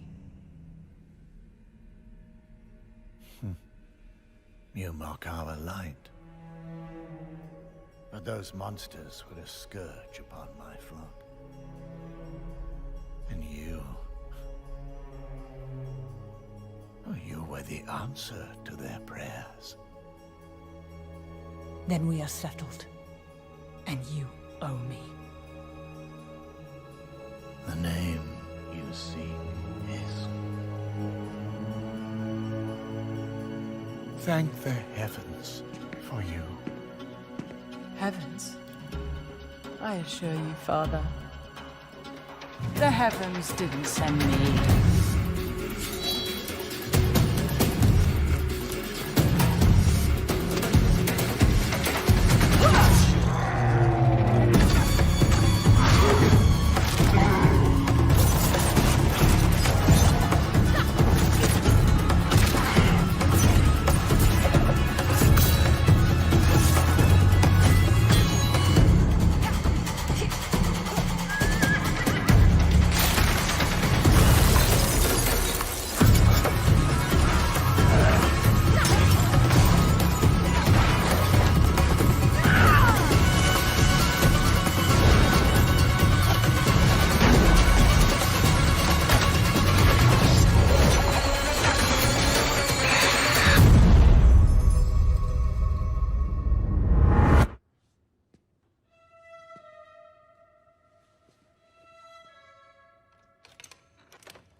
Wow, I love that ending. There's two things. There's the rain of arrows off the mount for the win, and then when that guy takes the ear and he stretches it onto that hook right at the end. It's like, oh. That ear box never gets old. I always wonder where all those ears from Diablo 2 when you kill other players went. Now you know there's some creepy guy in a church collecting ears and putting them in a box. Just what we always thought. No spoilers, but we're going to be hearing a little bit more about World PvP a little bit later in the segment, but ears are definitely making a comeback. But let's go back to the class, because there's just nothing more exciting to be able to introduce to a Diablo game than another class for players to check out. Yeah, this is a pretty cool thing. We don't get to do this very often, right? I think it was you that said that, John. There's always room around the campfire. There's always a little room. We had kind of like very core archetypes to begin with. The brute strength of the barbarian, the arcane knowledge of the sorceress, kind of a return of a shape-shifting classic with the druid. No RPG lineup is complete without that dexterity class that's kind of like defeating enemies with finesse, with speed. And we kept coming back to just the idea of bringing it to the kind of the godfather of all dexterity-based archetypes, the rogue that we saw in Diablo 1. I mean, you got to be excited to have the rogue back. I mean, I know that like when we were exploring different classes, like you had talked about some of your experience with Diablo 1, right? Oh, for sure. So one of the things that's super cool is like the rogue was always able to adapt their playstyles. So fans of Diablo 1, Diablo 2 rogues will be able to create very archetypical rogues, starting with the weapon selection. On the melee weapon side, rogues can use swords and daggers, as well as bows and crossbows on the ranged side. Just those sort of dagger attacks mixed with bow attacks, it's like, it just looks great on screen. With all the classes having this real strong identity as far as the animations and what they do, you think about the druid and shapeshifting, or the barbarian with sort of, his leap attacks. There's just all these great things that you discover with the rogue that you can't really do with other classes. I love that you can start cosmetically from such a iconic place where you're wearing the red armor, you kind of look like part of the sisterhood of the Sightless Eye from the original games. You can maybe even add some tattoos into the mix, some scars, make that rogue your own. Or if your fantasy of the rogue is a more traditional RPG outlaw, you're definitely able to create that and put on your kind of hood and half mask and be more of a shadowy character. Yeah, and the character customization, you kind of mentioned it, being able to craft that, the class of your dreams or your nightmares. It was a feature that I was honestly super nervous about when we started, because we never had this in a Diablo game. But seeing where it is now, it's one of those things that like I'm super excited about with where we're at. There's just a lot of creativity and fun looks, and you can be that tattooed criminal outlaw, or you can be a more noble looking kind of, sort of like thief with good morals. Well, one of the things that we kind of kept running with beyond just the cosmetics was customization. We had this niche to fill in the class lineup that spoke to the finesse player, to the dexterity player, and just that everyone's idea of what that could be was a little bit different, whether it leaned more on range or melee. But we took that a little bit of a step further. We really wanted to have each class in our game have that one thing that makes you go like, that's bullshit when you see a player use it, and then makes you want to re-roll that class because no other class gets it. For the rogue, it's the class specialization. The 3 specializations are combo points, Shadow Realm, and exploit weakness. I like Shadow Realm because I take the problem and I make it smaller. I mean, it's just I just pull 3 guys into the Shadow Realm and duke it out, and then I come back in, I'm like, all right, smaller problem. I love the idea of exploit weakness. The way it works is during some of the enemy attacks, players will see an icon flash over the enemy's head, during which time they will get to retaliate with much more damage than an ordinary attack.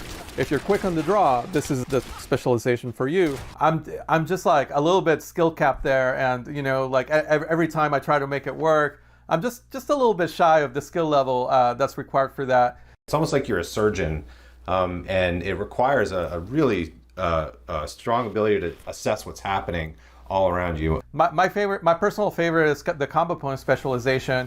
As you might expect, this ability lets you build multiple combo points, which enhance your spender's effectiveness in combat. It basically, you just like get into this rhythm of combat of like 3 builders to a spender, lets you build up to these big moments. It almost makes like a rhythm game out of combat, which I really enjoy. And the way the class specializations work is you will work with one of the world groups of rogues around the world in Sanctuary that you will find and do class-specific quests that no other class can do. Whether it's the Sisterhood of the Sightless Eye, the remnants of that order that you choose to work with, or the mercenaries of Kyrgyzstan, or the outlaw smugglers of the swamps of Hawazar, depending maybe on what speaks to your class fantasy, or depending on which specialization speaks to you or you find more powerful, you'll be able to complete that quest line and then activate that specialization, which then you can mix and match with any of the playstyles. So you could be a combo points, ranged, or melee player, but you could also be an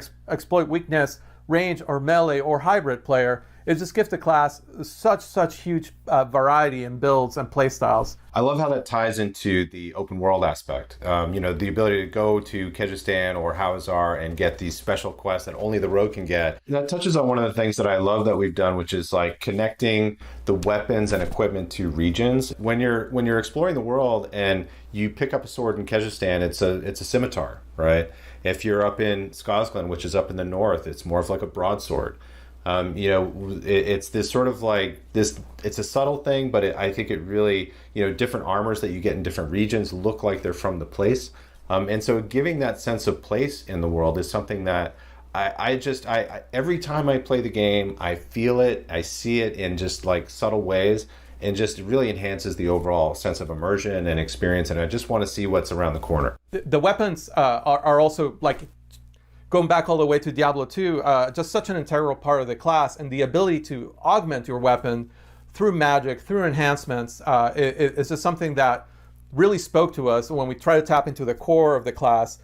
Going back to those mercenaries that you could hire, it was always kind of cool to see what kind of special arrow shot they would come with.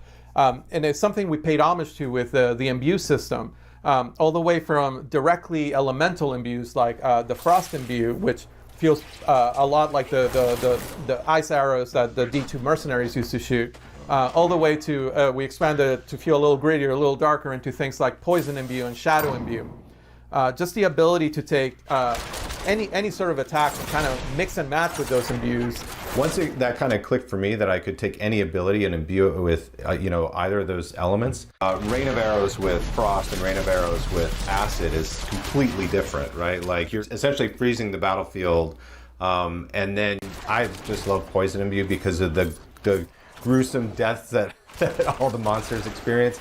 And we've had a ton of fun making that art, so it's always fun to kind of see just to feel the Goatman melt into nothing. You just kill everything on the screen in a gory mess, which I never really gets old. It's a really flexible way to take a build that you're already comfortable with, that you already like. Say you're really comfortable with Flurry and Shadow Step as kind of your melee skills, and you find yourself needing more crowd control. Without changing your playstyle, you can just add the Frost imbue to your bar, and now you're able to use those same abilities to slow down enemies or build up to a full freeze. Yeah, and Frost imbue plays pretty well with group play as well, right? Where I can freeze an enemy and somebody else can blow it up. Or also the way that chills work in the game, they build up to a full freeze. So if your best buddy is a sorceress player, your chill spells and your Frost imbue chills will actually build up faster than if you were using a single player. So just ask to open with Blizzard before you Frost imbue, and you'll basically be freezing enemies twice as fast, which is super awesome synergy. So the last thing that's worth spending some time talking about the rogue is like how mobile the class is, just how able the class is to kind of close the gap between themselves and the enemy. Even while they're mounted, you might find yourself, a full screen away and just dismounting into a rain of arrows, closing the rest of that gap with maybe like a dash, and then getting back out of there, dropping some caltrops. They can basically control the fluid motion of combat in a way that no other class can. That's something that beyond all of the other customization options that you have, whether it's the playstyle, whether it's the range at which you engage with enemies, whether it's the cosmetics, just the sheer mobility of the class lets you just adapt to the situations. Even when you would have totally been toast as another class, a room full of elites, you're able to use offensive abilities in creative ways. Abilities like Shadow Step, right? Like abilities like Shadow Realm, abilities like Dash. So you're able to kind of like use them to your advantage in a way that gets you out of a very dangerous situation by picking that one lone skeleton archer that maybe is not surrounded by everything else. You can Shadow Step there, get out of the way, and live to fight another day, which just feels like such a rogue thing to do. When I play the rogue, I really do feel like surgical precision. I really feel like I can move through the whole screen without. It feels kind of effortless and almost sometimes a little unfair. It's like when I go into Shadow Realm and I'm dashing, I'm like, am I cheating? Did I just break the game? And we'll hear more about PvP in a little bit, but I just couldn't go without mentioning that some of our most feared PvP players on the team play rogue, and just the way they're able to like surprise you. You might be with a group of friends, and just that mobility lets them go to the middle of the group, unleash a rain of arrows that's frost imbued, and before you know it, you're all frozen. And looking at a rogue while you're frozen, let me tell you, there are fewer scarier things in our game right now than that. So Luis, this was like the ultimate blog post. This has been a lot of fun getting to share a new addition to the campfire. And of course, there's probably going to be more in the future, right? We always say there's a little bit more room around that campfire. That's right. And that pretty much wraps it up for the Rogue. So why don't we go to Joe and Karina and learn a little bit more about those open world features that we promised. Well, thank you to Luis and John for introducing the Rogue, which I'm really excited that we finally got a chance to talk about and announce to the community. And we're here today to talk to you about Diablo 4 and the open world. Now, I think maybe the best way to start this conversation, Karina, would be just for me to ask you, like, what are you most excited about what we're adding in Diablo 4 for the open world? What feature, what mechanic, what are you most excited to talk about first? I am really excited about just exploring the world. I am a huge completist naturally, that's the way I play, and I love exploring and looking around at every single nook and cranny. The more this game has been growing, particularly since last BlizzCon, the more fun I am having just riding around the open world on my mount and exploring everything I possibly can. Yeah, it's really fun, I think, now that we've kind of taken Sanctuary and just made it so much larger when you're playing through the game. When you compare it to like Diablo 3 or Diablo 2, there's tons of like exploration and movement throughout the world in those games, obviously. But now that we've really been able to embrace the open world concept, we can really dive much deeper into like how does Sanctuary actually all fit together, like being able to ride from Skazglen to the Fractured Peaks, like it's very, very interesting that way. One of the things about that I think is really neat is the collection aspect of mounts. So I mean, there's all these horse breeds and other mounts you can find throughout the world, from completing puzzles or just finding hidden locations or slaying certain particular kinds of monsters. Find various horses or things to customize your horse with, like horse armor. There are hoof plates you can get and trophies to show off your accomplishments. There's lots of different ways to make sure that you can personalize your mount, make it really feel like it's your companion. Yeah, and it's really cool that, like you mentioned with the horseshoes, you get to actually change the speed at which your horse can run. And it's something I like, to be able to customize the horse to the type of gameplay that I like to enjoy as a player. And it's really, really fun. I like the amount of variety that you give us. And I mean, there's more to mounts than just that as well. So like one thing we know we didn't want to do with mounts in Diablo 4 is we didn't want to have like jousting, this idea of like fighting from horseback. It's not really the Diablo experience, right? Yeah, that's something I'm super excited for. Like we showed last BlizzCon, we had the sorceress, we showed her dismount skill, Ice Dash, where she shoots forwards off her mount and destroys everything in her path. But with the rogue, we got to have a little bit more fun with it. And the animation department has done a fantastic job of having her leap up into the air and fire down like the rain of arrows that destroys everything. It's really, really cool. It feels really good. The idea of like leaping from your saddle and just raining arrows down on your enemies as you pass by, getting down the fray and then starting to like stab people and poison people, like that is spot on what we're looking for. Being able to jump in, engage with enemies from your horse, and then just fight it out, duke it out using your skills and everything else like we want. It's interesting that your mount can't get damaged, but if a monster actually attacks you while you're mounted, you will actually be forced to dismount. So there is a flip side of actually judging for yourself when you do want to use that skill in order to prevent you from being forced off unintentionally. Yeah, there's definitely a little bit of gameplay there to make sure that you're using it in a way that is most appropriate to help you get where you're trying to go, and also fight the monsters you want to fight. One of the things I'm most excited about for the open world right now is this feature we have called camps. So camps are basically these strongholds of evil out in the overworld. You know, you got to remember that, you know, decades ago, during the events of Reaper of Souls, you know, when Malthael rose to power, the Reapers killed like 9 out of 10 people throughout Sanctuary. Like a tremendous number of people passed away. Now there's a big power vacuum out here, you know, decades later. And these monsters have started to move into these places. Bandits, monsters, goatmen, all kinds of different creatures, skeletons, the undead, have started to like resurface and come back into these areas and start to take them for themselves. You, as the hero of Sanctuary, get to kind of wander through these spaces and begin to reclaim them for the people of Sanctuary. That's part of what makes them really, really neat. Each of them have their own story, they're their own unique fixed place in the world. Unlike quests are something that happens randomly in the world and you can come across them anyway. Camps are a permanent fixture that you as the player, when you come across that evil, you can actually have a real impact on the open world that everyone else can see, because once you have defeated that evil, one of the really fun things is that you basically unlock that camp and you make a new waypoint that previously didn't exist for yourself, but like suddenly all the marketplaces open up and now you have a blacksmith vendor in a location that previously didn't exist, which I think is really, really cool. Now, what we're looking at here, this was a village, the village of Karayisu, which now has fallen to ruins. You know, the people here in the Dry Steppes had a problem. The problem was there were bloodthirsty cannibals that dwelled nearby and would regularly raid their community. And the people had to come up with a solution. They weren't strong enough to defend themselves from these cannibals, so they made a dark bargain with a demon. And they were able to gather enough power to push these cannibals out and protect their community, but not without great cost, as we can see here. You're kind of helping resettle parts of Sanctuary in many ways when you take these camps back from the enemy. Vendors will come back, and now suddenly there might be like new quest givers, new stories that need to be told. Dungeon entrances can appear in some of these places afterwards. Like there's all kinds of things that occur after you take over the camp and liberate it from these forces of darkness.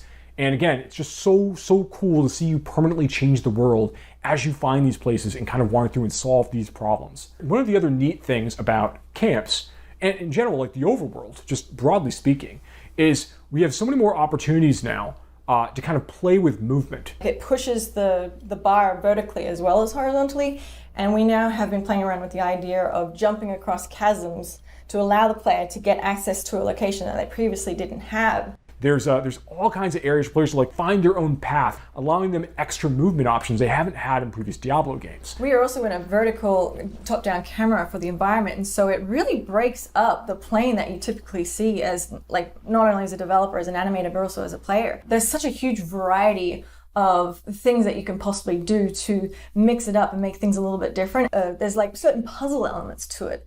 That it's not so straightforward and not always obvious. So it's not just a matter of running through the world and getting, to your goal. It's you have to think about it. Yeah, definitely. Now, Karina, I know that you're very excited about PvP. I'm a huge fan of PvP. I love the first time that we all actually had a chance to, as a whole team, play PvP, because the amount of feedback that generated, I think it took design like 3 days to go through it all. And what that showed me is that I find everyone they either love it or they hate it. And I personally love it. I really enjoy it. So the way that PvP works is that the hatred of Mephisto has been bubbling up from hell and has created these areas in the open world that you can freely walk into that kind of consumes you and makes you turn against your fellow players. PvP, even in these areas, these fields of hatred, right? Even in these spaces, it's not like mandatory. So these are optional places players can choose to go to kind of collect shards of hatred that they can collect from like killing monsters, from completing events, opening chests, all kinds of ways to earn these things, not necessarily just killing players. And as you earn these shards of hatred, they're kind of in an unpurified state. They're in a basic state. You need to bring them to a purification event in order to turn them into a currency that you can then use in the nearby like small encampments around the fields of hatred. And what's really neat about that is that when you're trying to purify these things, that's when everybody nearby finds out and hears like, oh, okay, well, someone's actually trying to complete a purification ritual. We need to go and kill those players and take all of their shards before they finish. Once you purify them, they're yours. You can't lose them. But before they're purified, they're free game. Yeah, I think it's really important to note that, like, even if you don't want to engage with other PvP players, you can actually explore those areas and collect the Shards of Hatred from specifically monsters. But the second you need to then turn them in and purify them into a currency where you can spend them on gear, trophies, and other content, you actually are hostile yourself and actually can be attacked during that single moment. But I think that really creates a lot of opportunity for you to team up with friends for just that one little moment in order to gain the reward that you spent so much time collecting. So you called out earlier that the Shards of Hatred are used for like some of the vendors you can find in the Fields of Hatred. There are some special vendors that only kind of arrive in these areas. They'll have special costumes or new mounts and weapons and things along those lines. Nothing that's like strictly more powerful than stuff you can get in other parts of the game, but stuff that really like speaks to your desire as a PvP player. And I think one of the things that's really kind of neat about the system in general is that as a player, if you choose to go hostile, betray other players that are near you, try to get as many Shards of Hatred as you can, you're going to slowly begin to kind of like infuse yourself with that same curse of Mephisto. And you're going to become a vessel of hatred. Now, once you do that, everyone within a very large radius of you is going to be able to see you as a threat on the map. And they're going to get a bonus for killing you. So when that occurs, you have a set amount of time you need to survive. And if you're able to do that without running away or jumping in a town portal and trying to escape, if you're able to do that and finish that period and manage to escape or defeat your people who are coming to try to destroy you, you're going to get a really big bonus at the end. And that's been really, really exciting to watch in our playtests already as people are like kind of wrestling for this status and then trying to defend it once they actually achieve it. Yeah, and there's also the ears that you get to collect as a trophy. It harkens back to D2, where I think you could sell the ears for 1 gold. I don't know if we're going to be doing that. I know we were playing around with them as a currency at one point, but I think right now it's just a cool trophy that you get to collect and show off. Yeah, right now, very, very cool trophy. The thing was really neat about the Diablo 2 ears, like you could fill up your whole inventory with them, obviously, but being able to see like the people that you took the ears from, like seeing their character names on there was always like the interesting, fun part, kind of like proof like, yeah, I got that person that time, right? So we want to make sure that we embrace that aspect of it. That's the important part for us. I think that's going to be a really, really great callback to Diablo 2 PvP. Right, yeah. So I love where PvP is going, and I love that it is such it's only one part of how large and open the world is, and really harkens back to the adventure in me when I play the game. How do you feel? I'm super excited as well. I mean, there's so much to look forward to in Diablo 4 right now. Like what we talked about today just scratches the surface. In general, as a Diablo fan, there's a lot to be looking forward to in the franchise in the future. Thank you so much for watching today. We look forward to speaking to you more about this game and others in the future.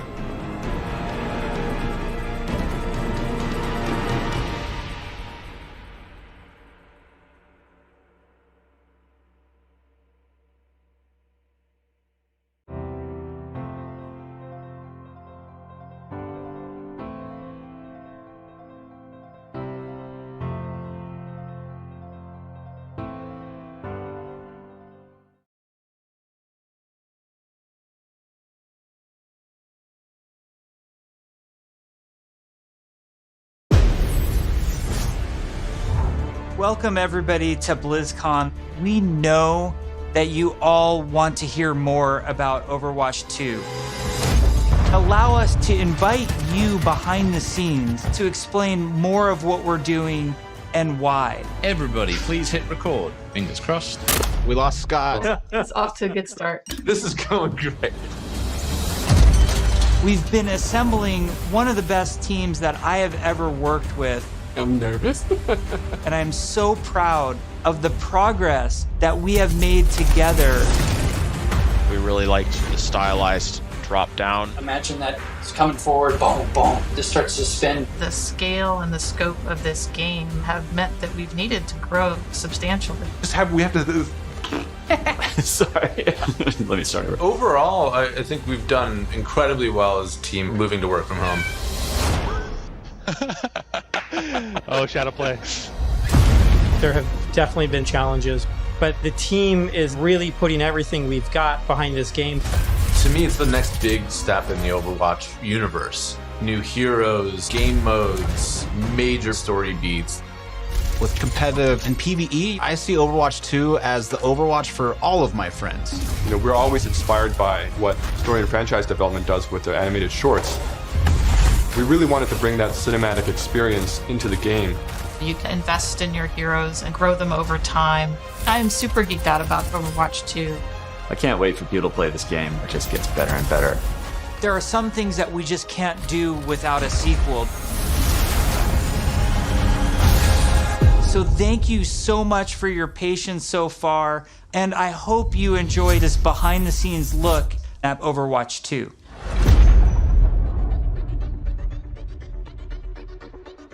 All of our players at home, they want to see one of the new maps that we've never talked about before. Really? I can just talk about anything that I want to. Yes. You're serving this up to the guy that is like unintentionally leaked information in past interviews. You can do it officially now. Okay. So one of the maps that I'm most excited for in Overwatch 2 is our Rome map. We always want Overwatch to feel like this globe-trotting adventure for our players. So we're having a lot of fun coming up with the Overwatch version of Rome. We wanted a very romantic, sort of this powerful feeling of old world architecture.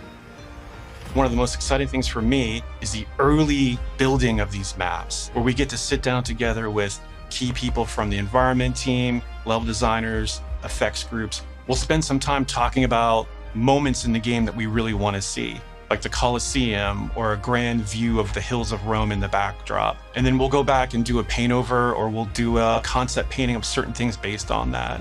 We try to draw inspiration from as many different sources as possible. For example, one of our environment artists had just taken a trip to Rome, and he returned with thousands of pictures and was so excited to work on a map set in Italy.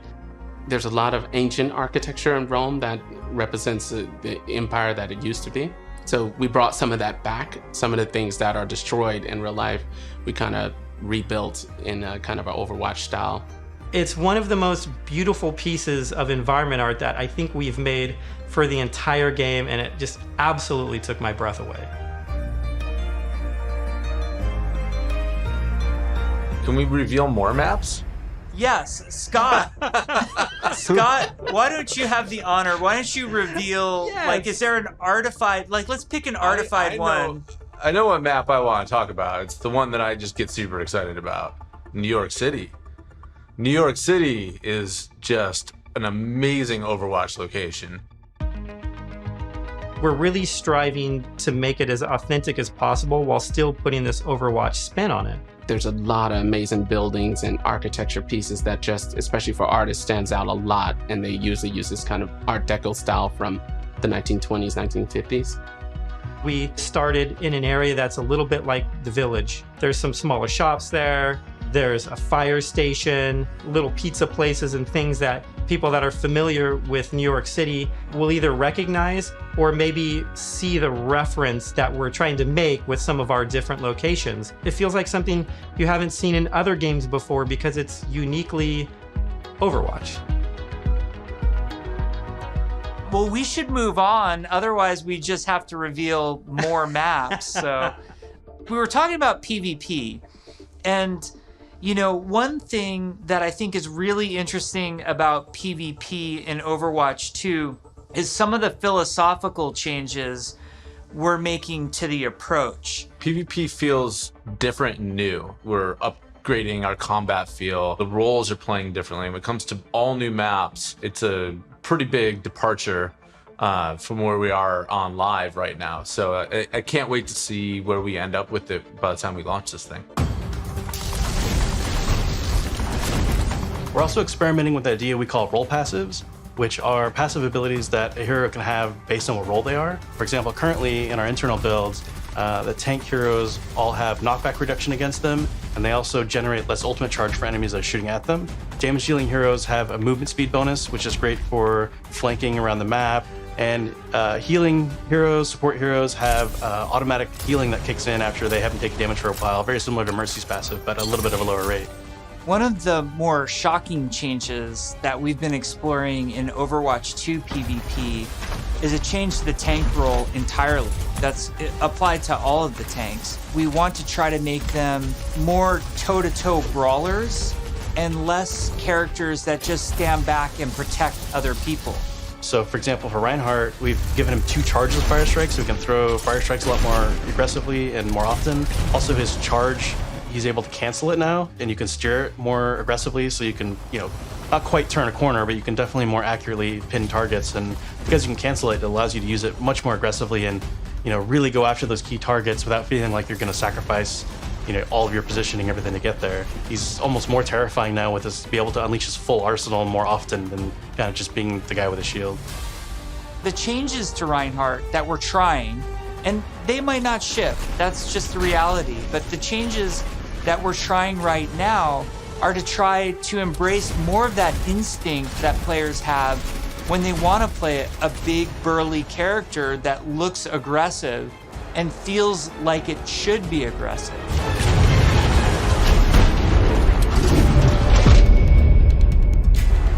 Shortly after BlizzCon, we spun up this group, our Combat Feel group, to really just work on what happens when a player holds the trigger.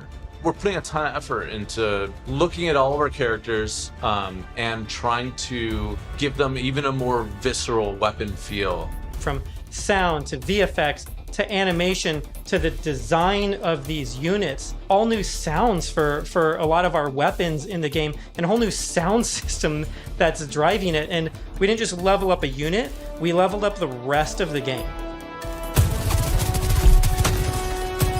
When we first started working on Overwatch, we spent quite a bit of time working on gunfire sounds and just general combat feel to make it feel really awesome. We're revisiting pretty much everything, nothing's off the table, so we're looking at even kind of small things such as quick melee attacks that every hero has. So they have kind of new audio pass and a new kind of feel and visual effect when you hit things. One of the bigger efforts we're undertaking for Overwatch 2 is what we're calling our Weapon 2.0 Sound Pass.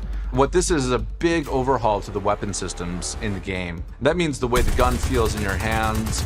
You could feel the ammo running out as you're getting lower on the clip. We've really tried to amplify those sounds to better encapsulate the gameplay and the gunplay that comes with Overwatch 2.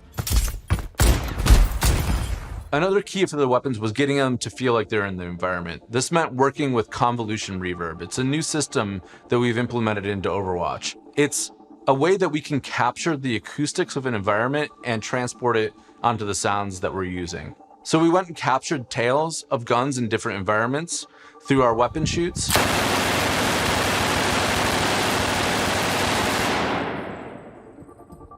Wow.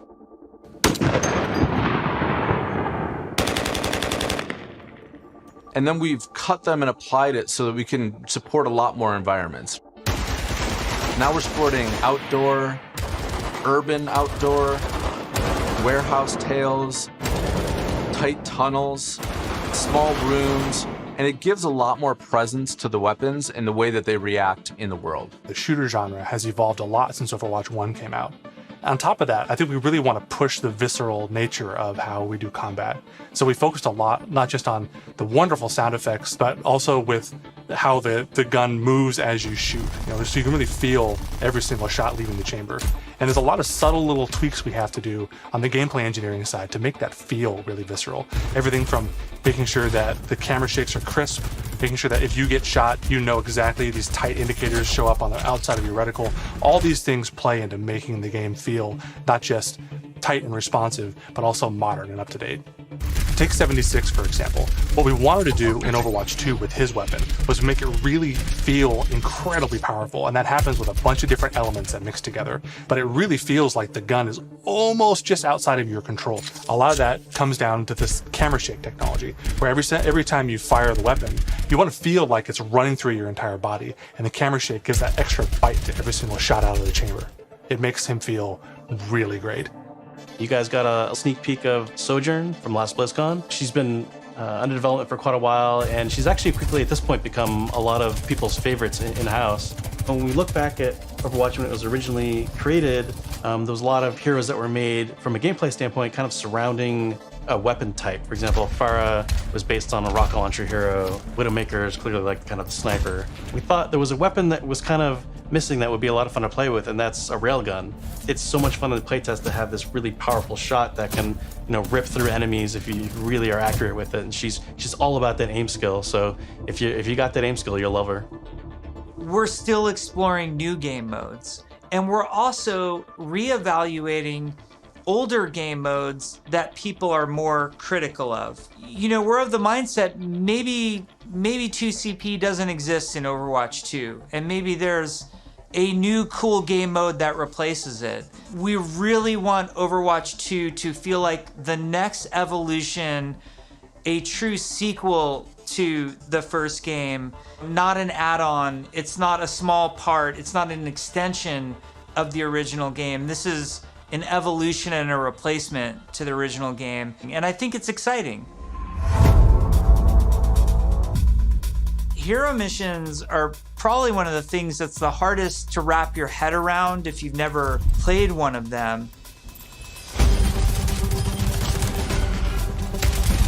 The goal around hero missions is for these to be this co-op PvE experience. I personally only play competitive mode. Like, I'm all about that competition. And I have friends that they don't want to do that at all. So I'm really looking forward to a game that I can play hours and hours with my friends who aren't in competitive. And it's also something that I'm interested in.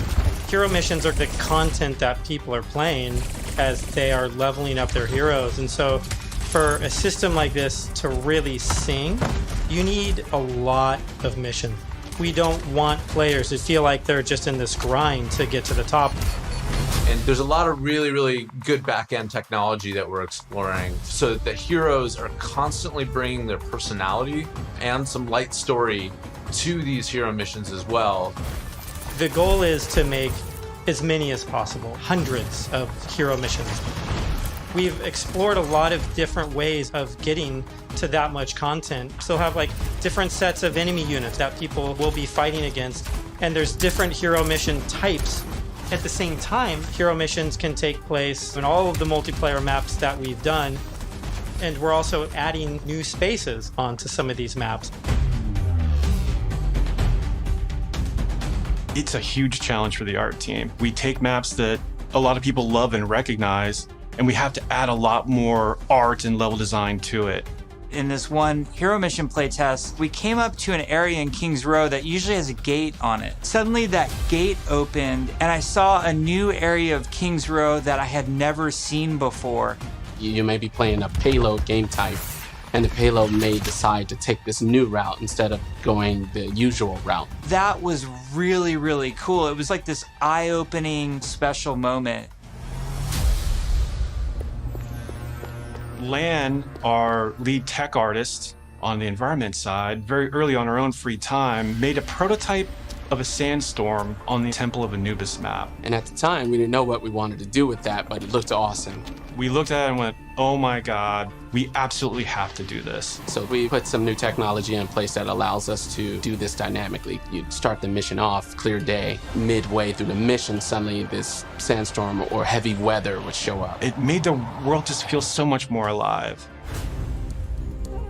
There's a sunset, daytime, nighttime, but depending on where you are in the world, these look different. California or Hollywood would have what we call a California sun. In New Bonny, there's a great African sun that happens there. You start to get a sense of space and mood. This is what really brings the levels to life. For me, the dynamic world's exciting. Just seeing these dramatic landscapes, the wind and the atmosphere blowing by. It's a much more cinematic experience for the player. Before you start a mission, you look at a map. It's nighttime in Necropolis, or there's a sandstorm in Necropolis. Players can make some comp choices based on knowing this information. Characters like Hanzo or Widowmaker start to be a little more valuable because they have abilities that allow them to see through the sand more clearly.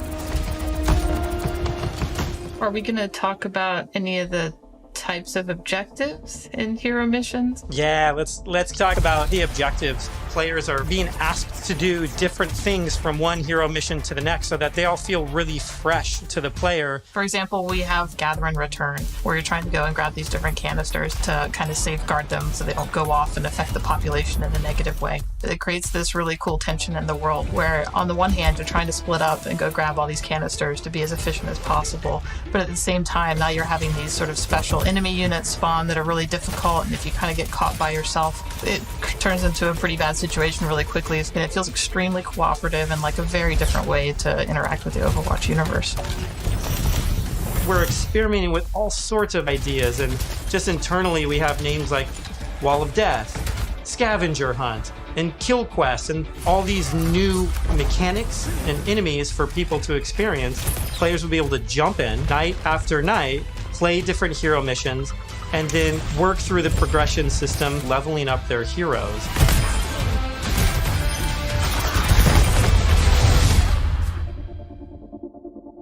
At BlizzCon in 2019, we started to talk about progression, and we showed the very early version of our talent system, which I think was really cool. We had that one talent where like Meg became the rolling snowball, which was a big hit. We've really blown that system out. I'm real excited about talents. You can play the same hero in so many different ways. Now with the skill tree, you can have fun every night doing different things and kind of experimenting. Yeah, the talent system is like really deep and rich, and every single hero has different trees. You might open up 76's tree, and as you're leveling and picking new talents, you're starting to feel your hero change. We've had some pretty hilarious one where his biotic field travels with him. It also repulses enemies. We called it the snowplow build, where 76 is like running through spaces, pushing enemies away from them. Designing these is super fun because it's like we get to break all the rules that we've sort of established for ourselves, and we get to really take the gloves off and do crazy things like Junkrat can dual-wield grenade launchers, and we've had Mercy be able to area effect res their whole team at once at super long range through walls. It's been a ton of fun, kind of like mad scientists making all this stuff. You're all used to using these kind of kinetic weapons like Soldier 76's rifle or fire attack like what Reinhardt's Flame Strike does. As soon as you start to mutate these things with talents, all of a sudden maybe you're doing freeze damage or electrical damage. But it gives the animators a bunch of crazy opportunities. You know, the animations are going to change to show them freezing and shattering. And if you shock someone with a lightning attack, they can shake in place and stun, maybe chain to other enemies. All sorts of stuff to make you feel like you're controlling the battlefield in novel ways. As a huge RPG nerd myself, the first time I opened up the talent tree system, it was like, oh my gosh, this is speaking my love language. Like, I just want to plan, and I want to see like where do I want to invest, and how am I going to play this character? Yes, it's so great. And you start at the bottom of the tree. Like, yes, oh my, exactly. Like Tracer gets to do what? Yeah. And then you start working and kind of planning how you're going to get down there. It's like, it's so fun.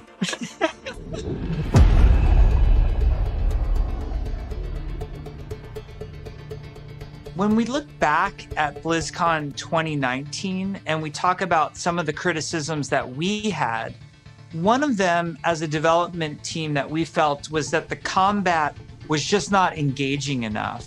So the fact that our combat wasn't highly engaging to us as players meant that we had a problem with the enemy units and that they just weren't feeling interesting enough. Just because we show something to the public, it doesn't mean that that is what it's going to be. If we make discoveries where things aren't working how we want, they're not reading how we want, they're not fun enough, we're totally down to reinvestigate, reiterate, and just really find ways to level kind of all aspects of things until they feel good.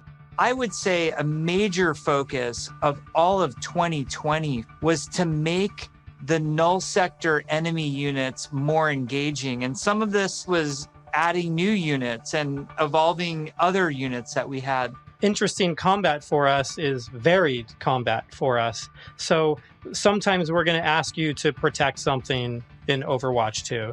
Sometimes we're just going to ask you to get someplace. Sometimes we might ask you to escort something across a map while it's being attacked. And so it's a different type of spawning, and it's a different type of units that are in there, and it's a simpler objective. There's a lot of units Aaron is talking about. Lots of different units, lots of different types. They serve different purposes. You do different things to them. It's really going to help a lot of us find the fun and make sure that Overwatch 2 is a blast. One of those sets of enemies is what we internally call objective units. And they're typically units that don't even attack players. The simplest version would be something like the Breacher. It's two legs with this huge bomb on its back. It was built to do one thing, slowly and methodically march towards its objective, and then it transforms, and the bomb opens up like a flower. It starts spinning and charging up, and you hear this awesome sound, and you know you have a little bit of time before it's going to explode and you have to take it out.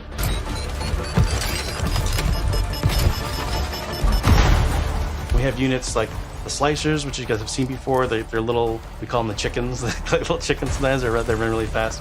You know, we have a guy we're experimenting with right now who flies and drops these bombs that create these kind of ever-expanding smoke fields that you have to escape from, but because they're super deadly. So you really get to use your mobility options to kind of escape that. There's things like the Polar. You could be moving through these darker alleys, and as soon as you hear that Polar spawn, it suddenly becomes like really spooky and kind of scary. This very tall, elegant-looking character that's blindfolded, 3 orbs that circle around her as her eyes, and we basically spun those orbs around her head as a big tell, launched them at the player, and then it activates this tractor beam, and it's bringing you in, and then you get this awesome like anticipation of the hair opening up so you know what's about to happen. One thing we've just recently been experimenting with is this idea of elite units. We didn't want the elite units to feel like they're just, oh, this guy's got double health and double damage. We want to make sure the elite units feel like they have different behaviors and have different attacks. So for example, an Omnic Grunt, normally he fires his gun, he dies pretty simply.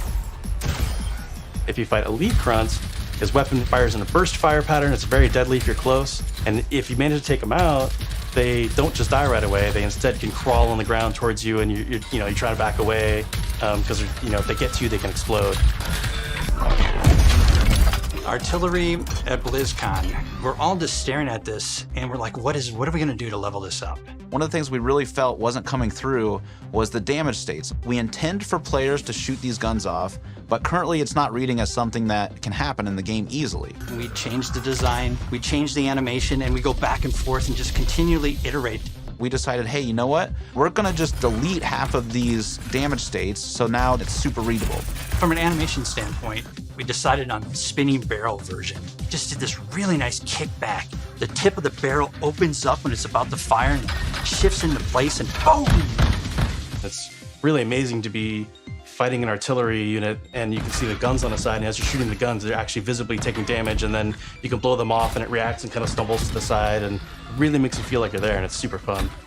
In a lot of the stuff we've showed so far, you're fighting null sector. These are evil killing machines intent on marching you down. The way you're going to stop them is by shooting them, and we want to make sure that feels responsive and visceral. Really making sure that when they take a hit, it feels like their whole body has been punched, almost like hit by a truck. That's what really sells this fantasy that you're playing these superheroes. One of the cool pieces of technology that we created was what we call chain hit reactions. Oftentimes you'll find null sector bunched up, marching maybe a half a dozen units abreast. You expect if you shoot one, they're gonna knock into their buddies. So we make that happen. Turns out it's really fun too.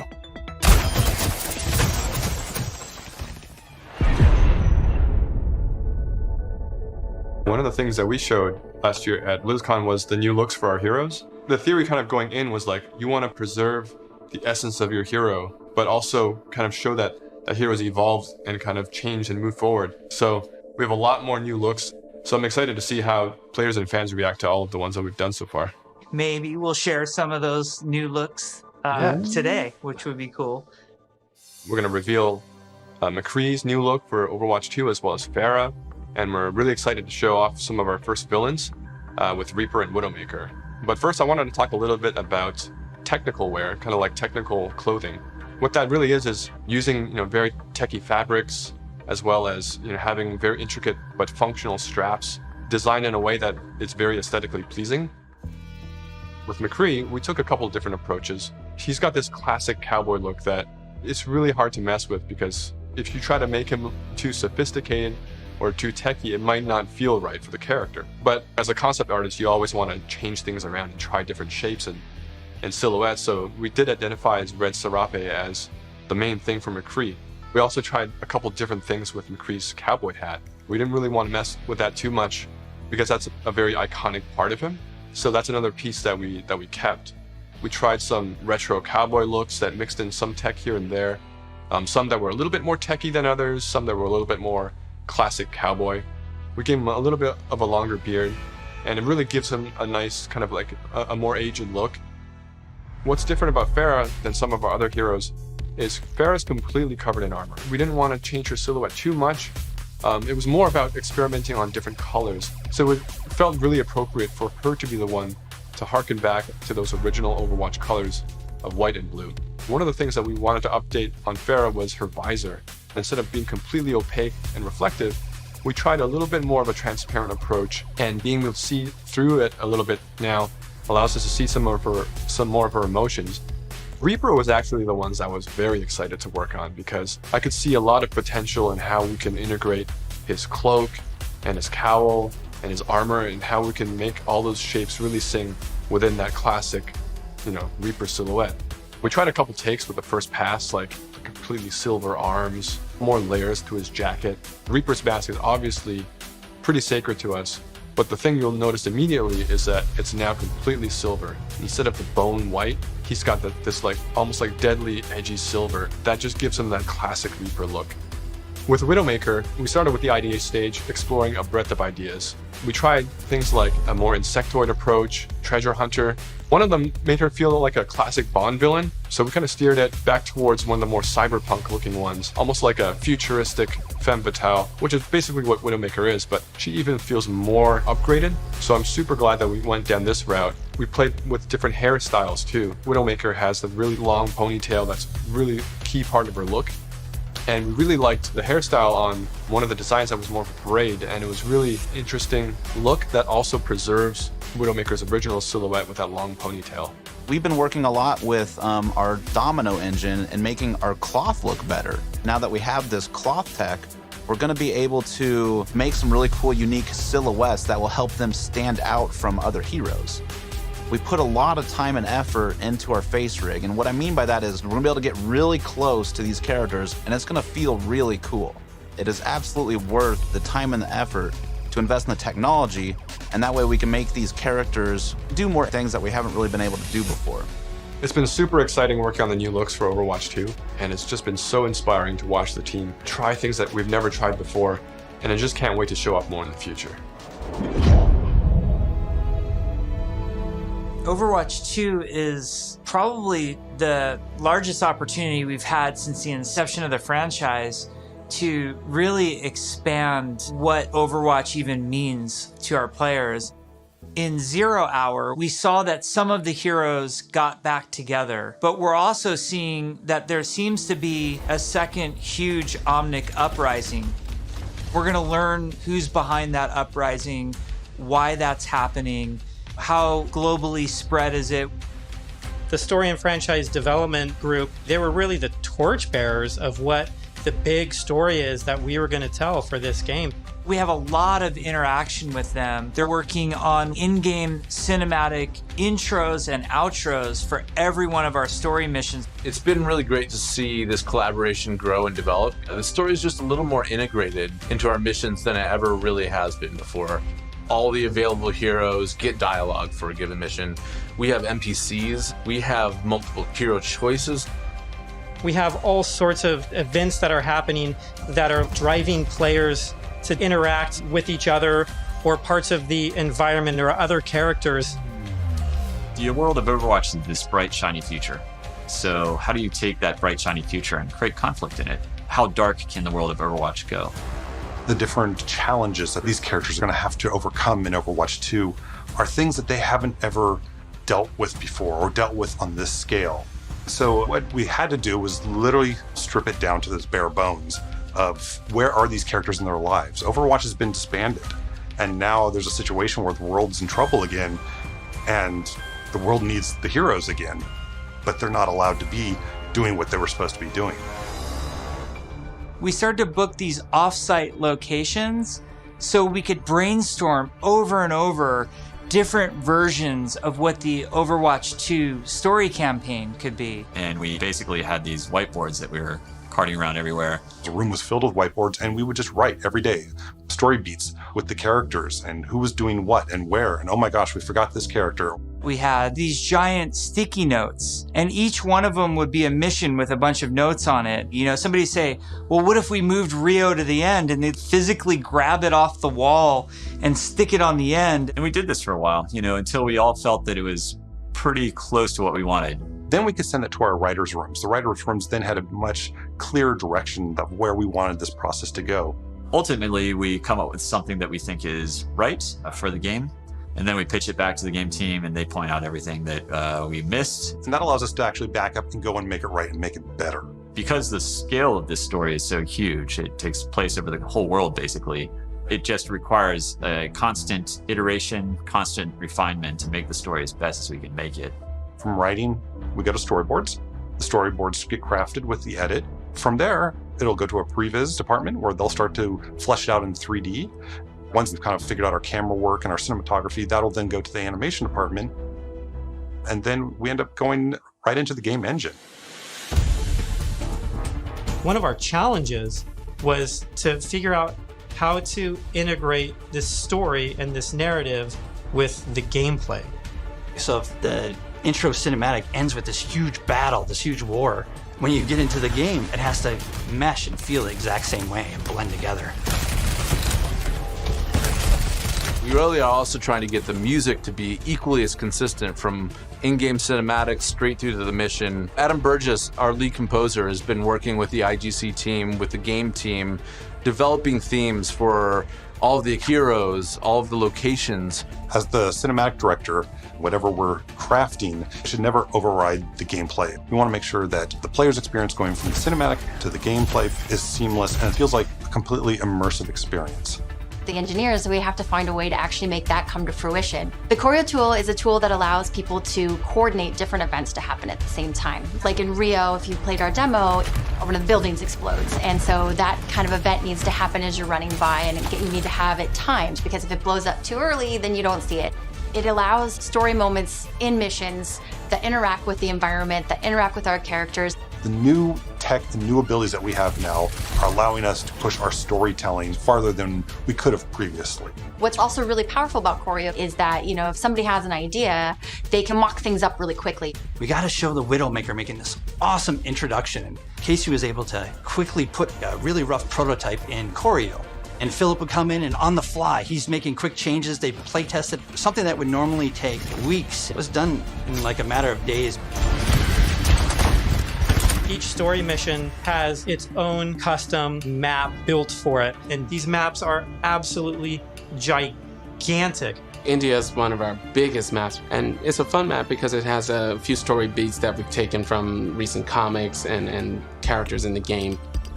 We've written a history for each city so that the cities feel lived in. And I think that informs the artists so that they know like what it is that the city has been through. Gothenburg was our chance to show Torbjorn's workshop. We created a space that kind of fits his height. So there's, step ladders and scalable tables. We designed the space as if we were Torbjorn. Molten steel is pouring out of walls. It's pretty epic when you walk into it. Toronto was under siege by Null Sector when the players arrive here. There's a dynamic snowstorm. So as you make your way through the level, the snow is slowly building up. Suddenly by the end, the characters are caught in this gigantic snowstorm and they must fight their way through. In Overwatch 2, we want to give you choice to be able to play this character or that character. So we're designing a lot of systems around how their relationships develop over the course of the story missions in the campaign. We have a cast of many characters, all on screen, all at the same time. And it's fantastic to actually see them all interacting and working together in ways that we've never actually seen. We've always thought about it and hoped for it, but now it's actually happening. It actually requires us to have a whole new branching dialogue system. If you happen to have Genji and Mercy in the second mission of the game, you might get different dialogue that's about their relationship. Our voice actors bring the characters to life in ways that everybody has fallen in love with, from inside Blizzard to the fans. Just to hear this collection of actors all together, all interacting, has been a real treat. Hammer down! I wish people could see how many people are involved when it comes to something like telling the story of Overwatch. It doesn't just come from a singular person, it comes from a group, and it's a really talented, fun group that all works together. We've been developing what we hope is one of the best stories ever. There's some key story moments that I'm really excited about, and I really can't wait to see how people react to it.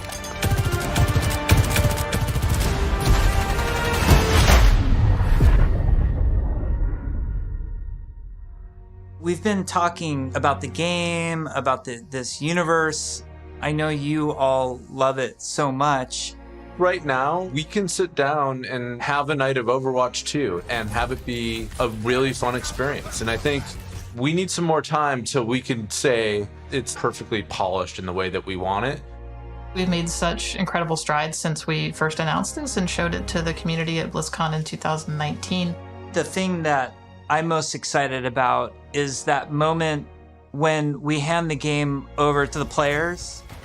We want to create something that really moves people, really touches people. That's why we do it. We create the game because we want it to become part of your life and for you to experience it. For Overwatch 2, we're upping the bar. It's kind of 5 games in one. It's a huge undertaking.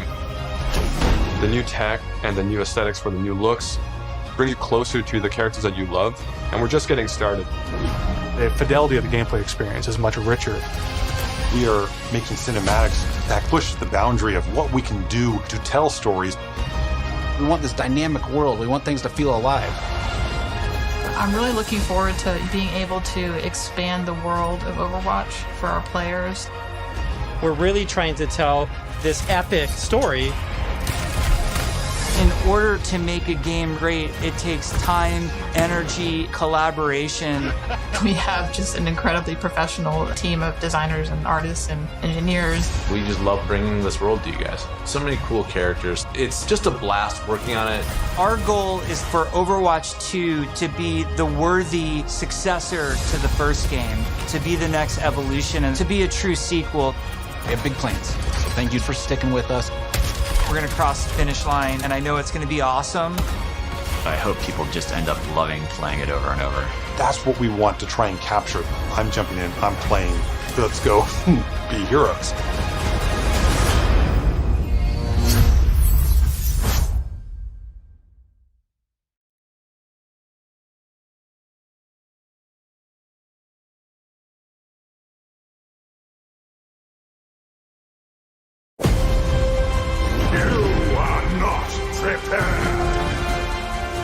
It has begun.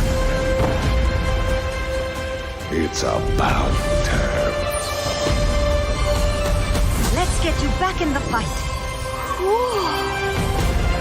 Today is a special day. We shall stand together. Are you with me?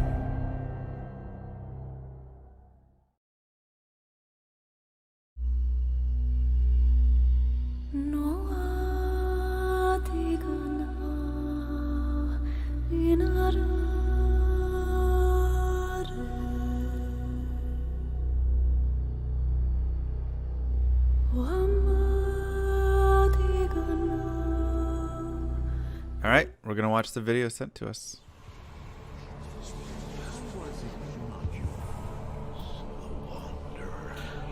Now you know what I seek, Marius.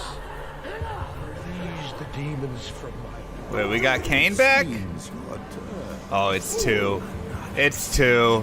It's Diablo 2 remastered. It's Diablo 2 remastered. Come on. Come on.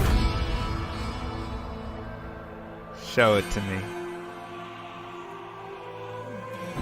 Though this be our darkest hours, it may yet There we be go. our greatest moment. I knew it was there somewhere. Somewhere out there I knew. Somewhere out there. Yo, sick. Ooh, love the campfire. Oh, that multi-shot looks awesome. Wow.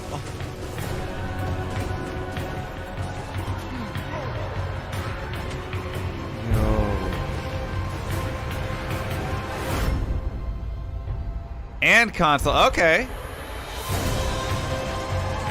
All right. That'll be interesting. Oh, that leap attack was awesome.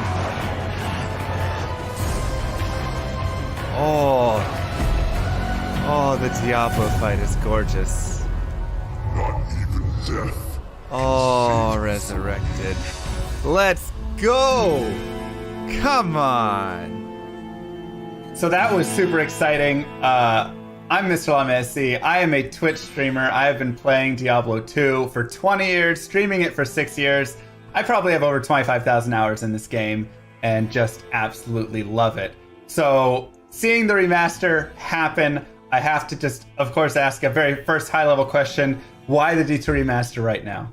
Well, Diablo 2 is a very special game to Blizzard, as many of you well know, and Diablo 2 also had its 20th year anniversary. So with that, we really wanted to stay true to what that authentic experience was for Diablo 2 and bring it to the current audience and improve it for the existing audience and invite new people to experience it for the first time. It's also good learning opportunities too for us, especially when we're partnering up with Vicarious Visions now to work on a remaster projects like this together. So it's been a great partnership. We've actually worked with Blizzard for a while now, a couple years, even starting with some BattleNet integration type things. We just finished Tony Hawk Remaster. Before that, we did Crash Bandicoot Remasters, and it just seemed like a perfect match for us to work together. It was a shock to my system to first to come in and then see that it's a remaster trailer. Was not expecting that. But then to see the complete shift in the design and the art and everything. And I'd really love to hear more about how you came up with the process for how you want to remaster the look of it, right? How you wanted it to visually exist. And I'd love to bring in Chris Amaral to talk about some of that. Chris, can you discuss a little bit of the philosophy and the design decisions around this remaster? So luckily we had a ton of good inspiration from the original D2 art. Our primary focus is always nostalgia, right? We want to make sure we focus on getting this right and deliver an authentic experience that players remembered from 20 years ago.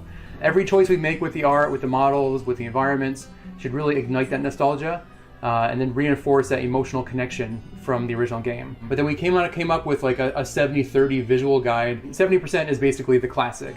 This is where we don't touch. We don't touch what works, right? We want to maintain those iconic shapes, colors, tones. Everything should be one-to-one and faithful to the original. We want things to feel authentic and preserve those original designs. With the 30% new, that's kind of like where we're going to elevate that art. Every change we make should really signify that step forward visually. I also noticed that the game was 3D, and can you talk a little bit about the discussion or how you moved and some challenges moving from 2D to 3D? Well, I mean, evolving from a 2D sprite game, like a 2D image game, to a 3D is very challenging. We basically had to write a complete new PBR renderer, so a physically based renderer on top of the old game logic. It's difficult because you're dealing with models versus 2D sprites, where you have to basically write. You have dynamic lighting, you have dynamic VFX.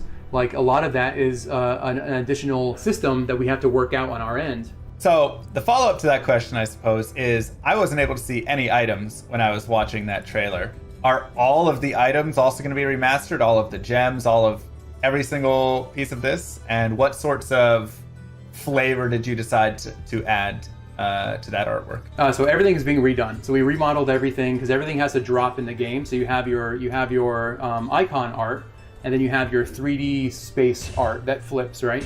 So we had to basically model everything. And as far as the inspiration, we actually were inspired by some original documentation that we found from Blizzard North, where there was a huge Word doc of where the original artists pulled inspiration from. So a lot of that was very historical landmarks, locations, and very very much real world referencing. So that was kind of where we kind of pulled our inspiration as well. We wanted that functional design that the original art had. Everything felt like it was believable, and that detail really does help to give it some realistic context and makes you feel more immersed in the game. Like, it makes you feel like you're part of this world when you can see every little buckle and strap. I remember when we went into the tavern and there was garlic hanging from a beam, and we're all like, what's the garlic? And you know, this is all full 3D everything. And then they're like, oh yeah, there was garlic in the old game. We go back and it's like 4 white sprites, and you're like, holy cow, yeah, garlic, and there's hams hanging and everything. So it was really cool to see it almost for the first time. And it's funny because original SD, like, it was made in all 3D. So we actually came across a bunch of screenshots that were a different camera. Like, it wasn't the isometric camera. It was like either marketing art or something else, or maybe just exploration. But there was shots of that garlic in the original art. You could never really see it in the pixel art, but it was there. And so it was telling that they were really trying to achieve something very, very grand with this art. I'm not gonna lie, I never knew that they had garlic hanging in there. I mean, maybe a couple white sprites. I thought they were maybe candles, or who knows? No clue. But that makes me excited to go look around now and just like explore all of the areas in the game, just to look at the new detailed art and see what was. Well, you see it now too, because also we have, the one new feature for the art, on the art side of things, is a zoom camera. So it'll help you get in there and look at all the details. Like, it was something that I really felt strongly that, like, a lot of ARPGs that come out now all have a zoom feature. So this will really get you up and close and personal with, like, your armor, your weapons, like everything, the runes. Another way to look at it too is our legacy toggle feature, where you can flip back between the old visuals of the game and our current visuals. It's not even just a simple art swap. It is really the old game running underneath, because, like Chris was mentioning, our new our graphics engine is running on top of the game, and is mimicking what is running underneath. It's still following all the same data and rules and timings of everything. So we are still being true to that 25 frames per second of what the game is underneath, but rendering it in a way that has more frames per second. Yeah, I'd love to hear more about that specifically, because when I go into Diablo 2, I'm thinking 25 FPS, and like you said, the game is built on that. My faster casting, my hit recovery, all of this stuff is built on 25 FPS. So how do you create a game at 60 FPS? So all of the logic and how the game talks with the server and everything like that runs on that cycle, and that hasn't changed. So we still have benchmarks in all of our content, say for animations of when a hit frame occurs, how long it can recover, and all of that. That all matches exactly. Now it can run at a faster frame rate, and so modern games run on time, not frames. So we've done that, but all of the logic still runs on those same things. So you can wait for your breaks to occur. All of those things still happen at the exact same. And that was through no small effort, but it's super important, right? Because even if you can't see it right away, you feel it when it's different. We've done that on lots of areas. So for example, the original game only had so many sprites to render your rotation. So you'd have your character and they're rendered out at so many angles, and the monsters even less.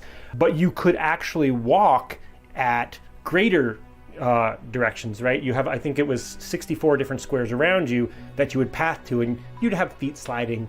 We've increased that, so now there's more granularity. Obviously it's 3D, your character can run straight, but underneath the hood, I mean, this is a game made back when the inspiration was tabletop games, and so the game is a grid. So it still respects that grid, right? Like on the controller will still allow you to move small amounts because you push the stick a little bit, but it's still, you're either in a run state or a walk state, stamina's still a thing, you're still on a grid. Like all of that logic, once again, is all being driven by the old game. That hasn't changed. Rob was mentioning animation. Animation is also like, it was very challenging because you only had a few of the frame counts to basically make that animation. So it wasn't like a modern game where you have tons of different keys to make it very fluid animation. But we had to really like maintain that timing, that pace. The posing was a big focus for us too. We wanted to get those iconic poses for each character, and then just align that silhouette. So continuing the talk of visuals, I want to talk about characters, cosmetics, how they look. Because I know something that I love with Diablo 2 is just putting on, a scale mail, putting on a full plate mail, putting on a sacred armor, and seeing the character like have the different change and all of that. But some things still don't like reflect over in the color of it or whatnot, right? Some do, some don't. Is there going to be changes there, or is it just enhancing all of those visuals and making them just look even cooler? So our goal was to basically be one-to-one with parity with the original game. So we built every piece of armor that was in the original game and is now in the remastered version. The only difference we did is with the icon items. So we now we have a more connected visual with the icon and the item that drops in the game, where before you had different visuals. That's really the only thing we pushed on as far as modernization. Yeah, so like shields or weapons, a lot of the unique items that you find in the game had special kind of icon arts, right? And that is something we're actually going to be showing on your character in the new visuals. That definitely excites me. I think that's something a lot of people would love to see, a lance guard and have the cool stuff actually on their character there. It will be the same model you see on those icons. Are we going to see remastering of the cinematics in the game? Yes. Yes, we are. Yep, the entire full 28 minutes or whatever is going to be all remastered with new high fidelity art. It's going to look amazing, by the way. So, will the sound in those also be remastered, and any other sound in the game be remastered? All of the audio has been remastered, as well as we've added additional, surround sound features. There's more ambient. There's more effects going on. It's just a richer experience if you want to play with your, full setup. However, we have to use that measured hand as well with audio. There's just a lot of very, very iconic sounds that we really couldn't change, right? Like if you put a skull into your inventory, that pop noise, don't change my skull sound. Exactly, right? So there's certain things you're gonna, you'll hear.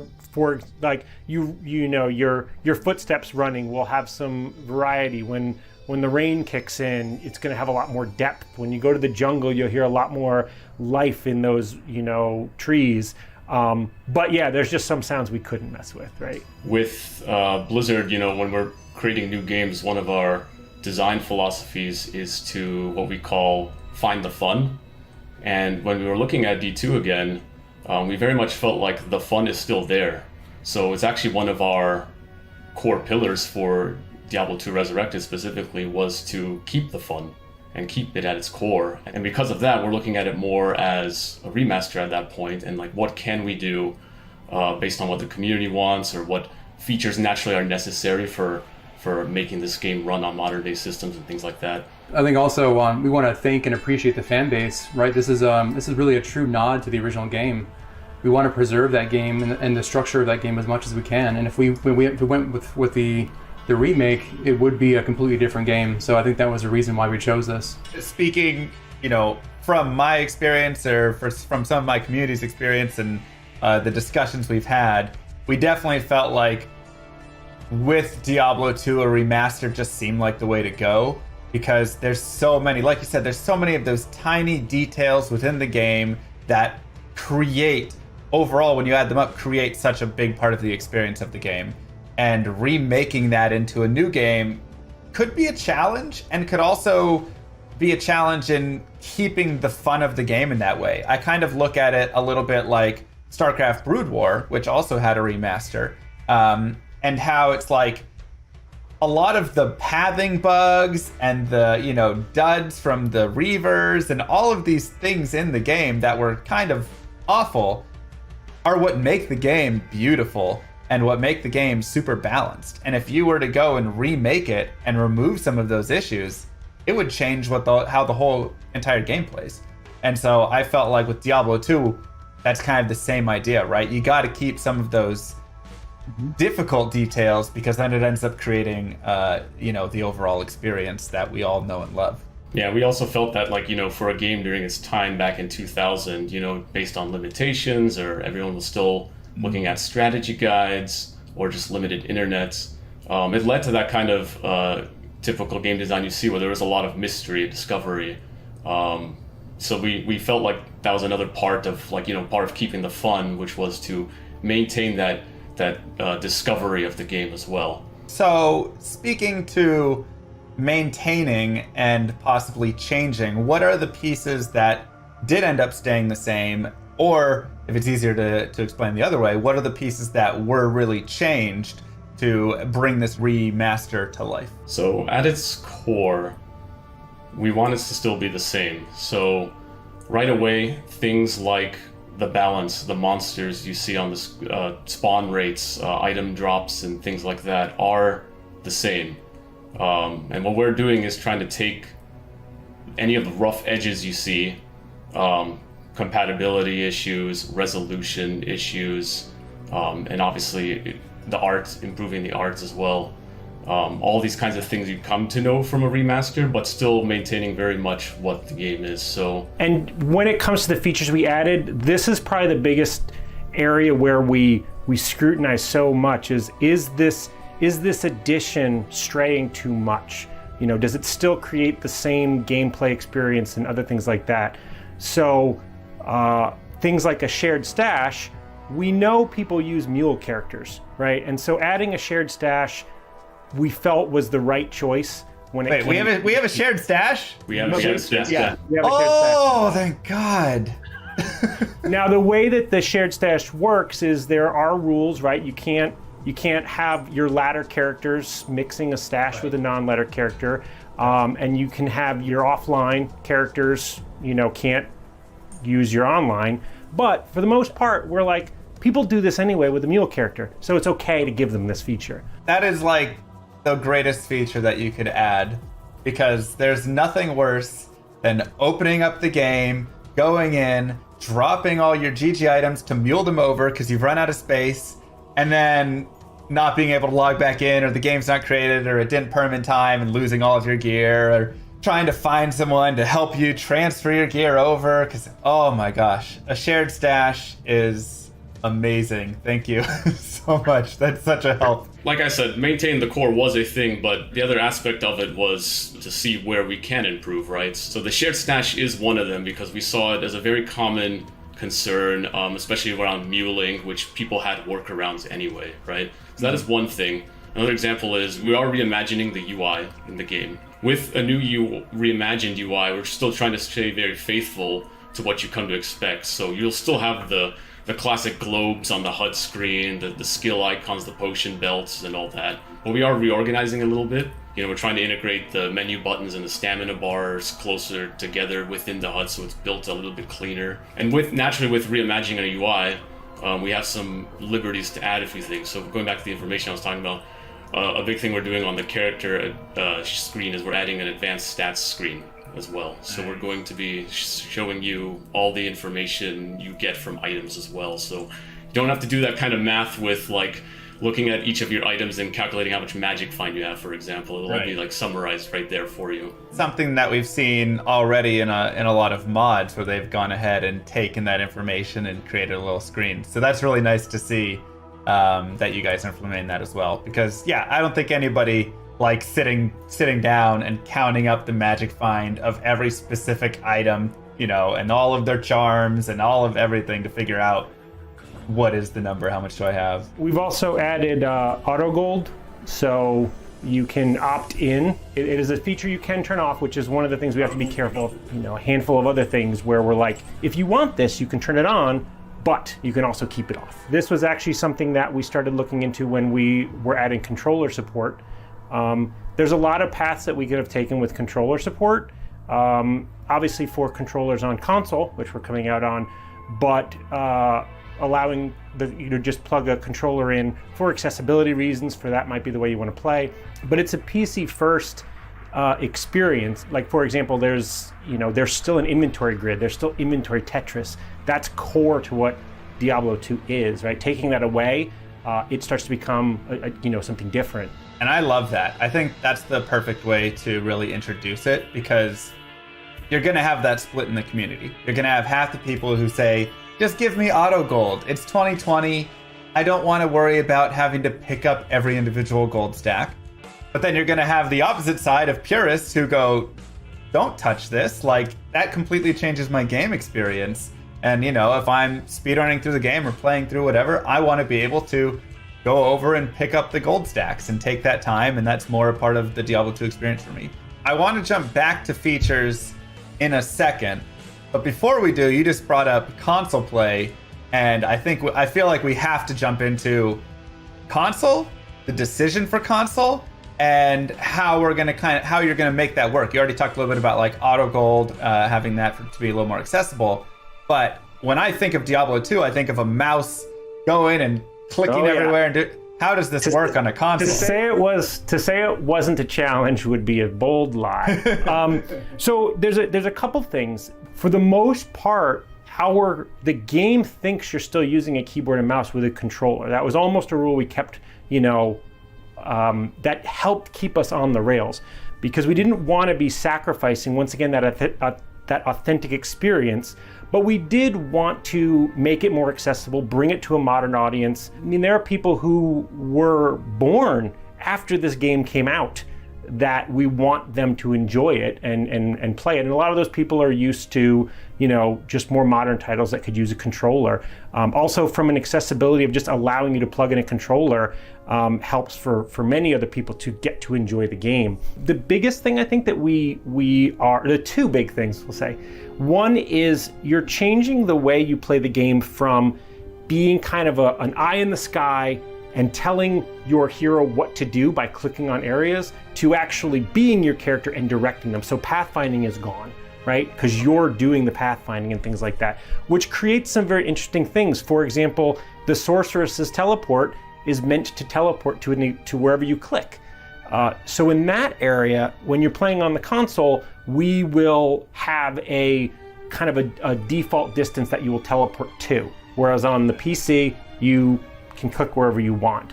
Same with Barbarian's Leap, although that one's interesting because it levels, but it's become a very, very fun challenge. Like, I'm a necromancer and I need to target an item on the ground that has a certain keyword.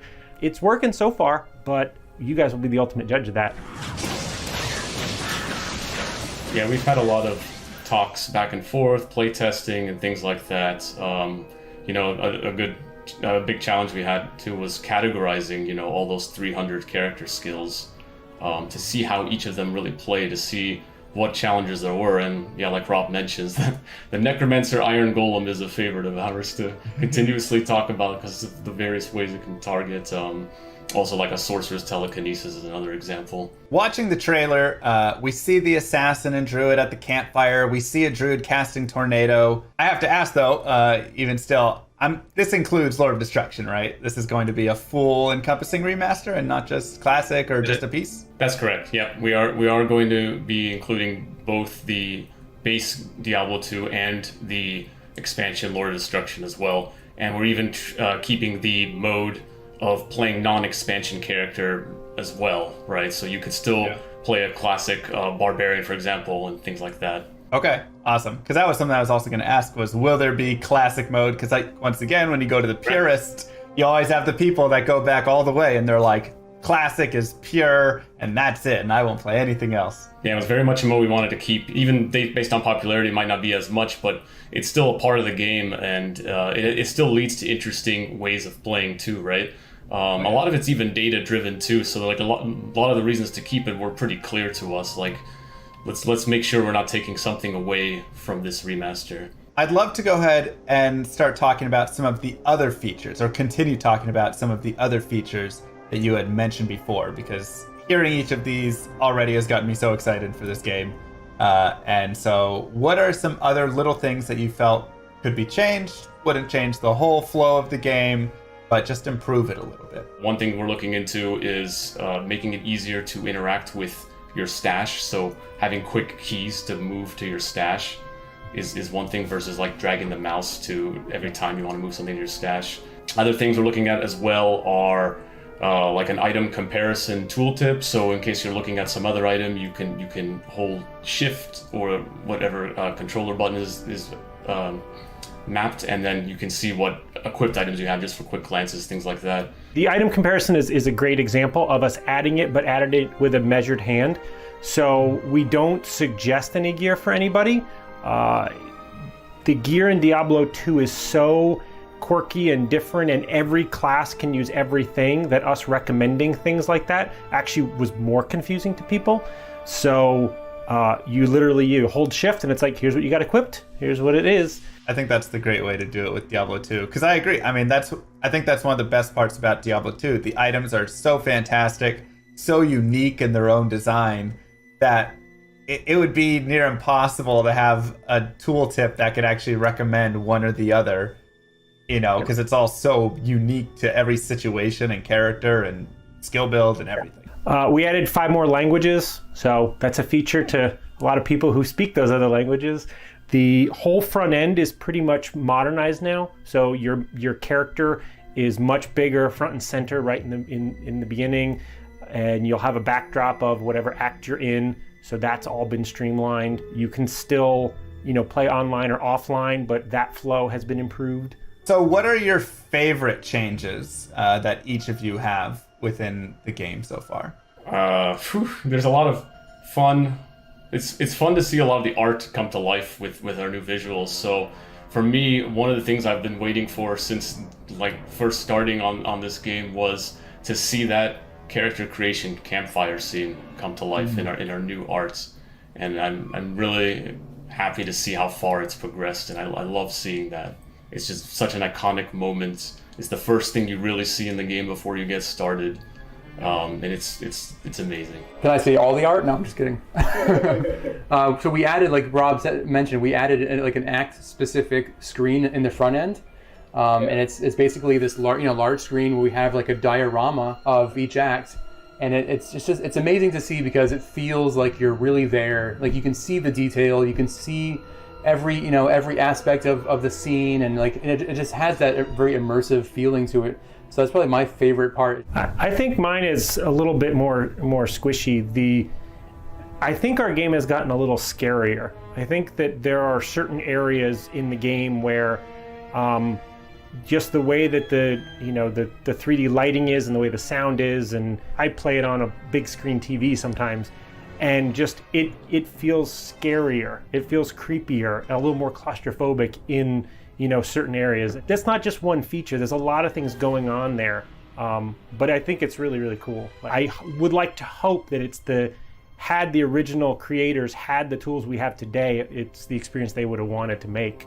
Yeah, I think the lighting really helps with that too, because we're a 3D game. That's one of the biggest differences between the original games. So what the game had before with the sprites, with 3D models built into sprites, was not a true real-time lighting system. So because we're pushing that with a 3D graphics engine running on top of the game and getting actual 3D lighting inside of those kinds of caverns and corridors, makes for a very interesting experience now, because it just feels more immersive with having light react around you like that. Yeah, I would definitely say, I mean, I've only seen the trailer piece you sent me, but even from that, just seeing down in the tunnels or the sewers or, any of those, like you said, cavern, dungeonous zones, the lighting, it was darker and brighter, and then things like the skeletons with the fire, it just had this different, I agree, creepier feel. So I haven't seen much more than, or anything more than you guys showed me, but there was definitely a different feel to the game, and I loved the fire the most. I think just watching the sorceress meteor was gorgeous. Fire and lightning, once we got all the effects up and running, that was definitely a couple of times where we would be just in a review and we're and 10 minutes would go by and we're like, oh crap, we had a meeting, we were just playing now. Another thing that kind of goes without saying, that just because it's parody, but 8-player multiplayer, that just works. But once again, it was tricky to get that going. So with multiplayer, are there going to be any changes, any differences in there from PvP to trading to how players interact, units blocking each other? I mean, all sorts of stuff. So with multiplayer, we want to keep all the features you've known and loved there. So PvP will still be there, down to opening the party window and engaging hostility. Trading is still going to function the same as you know. You can go into games, trade items, or talk in chat channels and things like that. Areas of improvement, though, like I said, going back to my mentioning of reimagining a lot of the UI, improvements to the Battlement lobby. So we're trying to look at some things like improving like how you browse server games. Like, so when you're looking at a game to join and typing passwords and things like that, that's the kind of area we're trying to see how we could smooth out in ways like making sure you can browse normal games, Nightmare games, and Hell games, even though you've graduated to the higher difficulty. I'm sure you've known that. There's nothing worse than accidentally killing Bale in Nightmare when you're trying to do Nightmare Bale runs and you're like, I can't find any of the games anymore for Nightmare Bale runs. But you can if you log into a separate character. Right, you go to a separate character and then look at it. That was kind of our logic, right? Since there are workarounds there, that made it easier for us to make the decision of allowing some of those things. Another change is also looking into reducing ladder seasons overall. So right now, ladder seasons in Diablo 2 are 6 months, and we're looking at reducing that as well to help have more engagement and kind of drive more incentives too. 6 months is a long time, and we're looking into like if we make it shorter, we could probably have greater beats throughout the year, as well as seeing people strive harder for getting like that to that level 99, right? So is there going to be any reward change on that, or will it just simply be, the same standard? You get to 99, you're 99 on that leaderboard, and I mean that's a giant reward in itself, but I don't know if there's any other piece go up on the Battle.net website or something. We're not looking into adding anything beyond what the game really did, but in some ways there will be some things that kind of come out of because of what we changed. So we have the leaderboard, right, where you can see each class going to level 99. There are easier ways to filter through that. And we're also looking into saving that, right? So you can always look back to previous seasons as well. So in a way, we're creating that kind of legacy now that has kind of been dropped from the past. So that's one advantage, is your names could be there in the legacy if you're looking in the past. I mean, I think that would be cool enough. Just anything to keep it there as like a forever, like this was season 1, season 2, like that's when I got my 89. Because I know a lot of people like to go and reflect kind of on their old characters and pushes and stuff like that. Character expiration will not be a thing anymore, by the way. Ooh, Due to modern Battle.net integrations, you will not have to worry about refreshing your character, so they will stay with you. Awesome. Will there be anything different with like character names then, if that's the case? Oh, yeah. So this was one that we talked about for a very, very long time. So because we are moving to global servers and we have cross progression, we will allow duplicate names because with everyone being in the same thing across all consoles and all platforms and other things like that, you would very quickly bump into duplicates like day one. And so we are allowing duplicate names. However, they will also be appended with your gamer tag or your Battle.net ID or other things like that, so that you are still unique. But this also allows us for people to play the game quicker, because we can autofill in your name, other things like that. Rob touched on it a little bit, but another mention there was going to global servers as well. So this is a new thing we're doing, where the concept of US West, US East, Asia regions, and EU are no longer going to be a thing in terms of like being on separated servers. So now, for the push for a global play with Diablo 2, you can now be able to join across people around the world. I think that's a fantastic change. That's always been one of the like saddest parts, is like they're on EU and I'm on, US East, and then my other friend's on US West, and it's like, how do we get us all together? Okay, somebody has to make a sacrifice there. And so that seems like a really positive change. So far, you guys are killing it. I'm loving absolutely. I just want to say, I'm loving all of the changes and all of the decisions that have been made. It feels like you're really respecting the integrity of the game, but really bringing in a lot of that quality of life, because Diablo 2 just had some of those pain points like muling and separate servers and all of that. So I just want to throw that out there really quick. There's a lot of love and care going on into this. Like we're very passionate about Diablo 2, you know. I can even give you a little anecdote of when I started on the team. I was asking around too. Naturally, as a designer, I want to know as much as possible about this game in order to make good decisions on a remaster. So I asked around, like, what kind of files and leftover archives do we have from before, from Blizzard North? And I was told, like, I was given some, and like this, I was told that was it, which I quickly disbelieved because I like to just do my own little digging arounds to find out things. So I dug around a lot in a lot of archives, and I looked around in different teams as well, because naturally a game from 20 years ago, people have moved on different teams, and like where has data moved around across our other games across Blizzard. So it was within folders, I like to say, that I found a lot of old source files from Diablo 2. A lot of things, like within folders of saying stuff we should archive.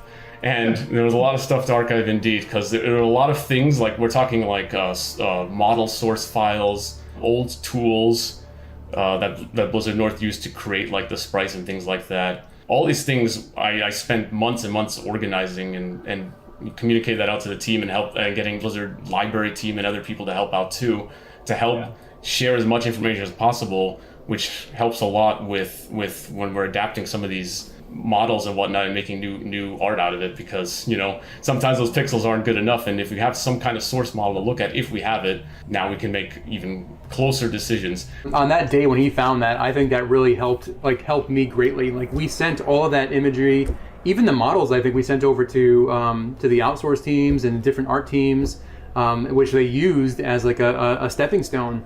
The only piece of art we actually reused one-to-one were Tyrael's wings. So we actually took the Tyrael wings from the old Max file and then just repurposed that for hours. Like, we did very little work, very little modernization of that. We just made it work.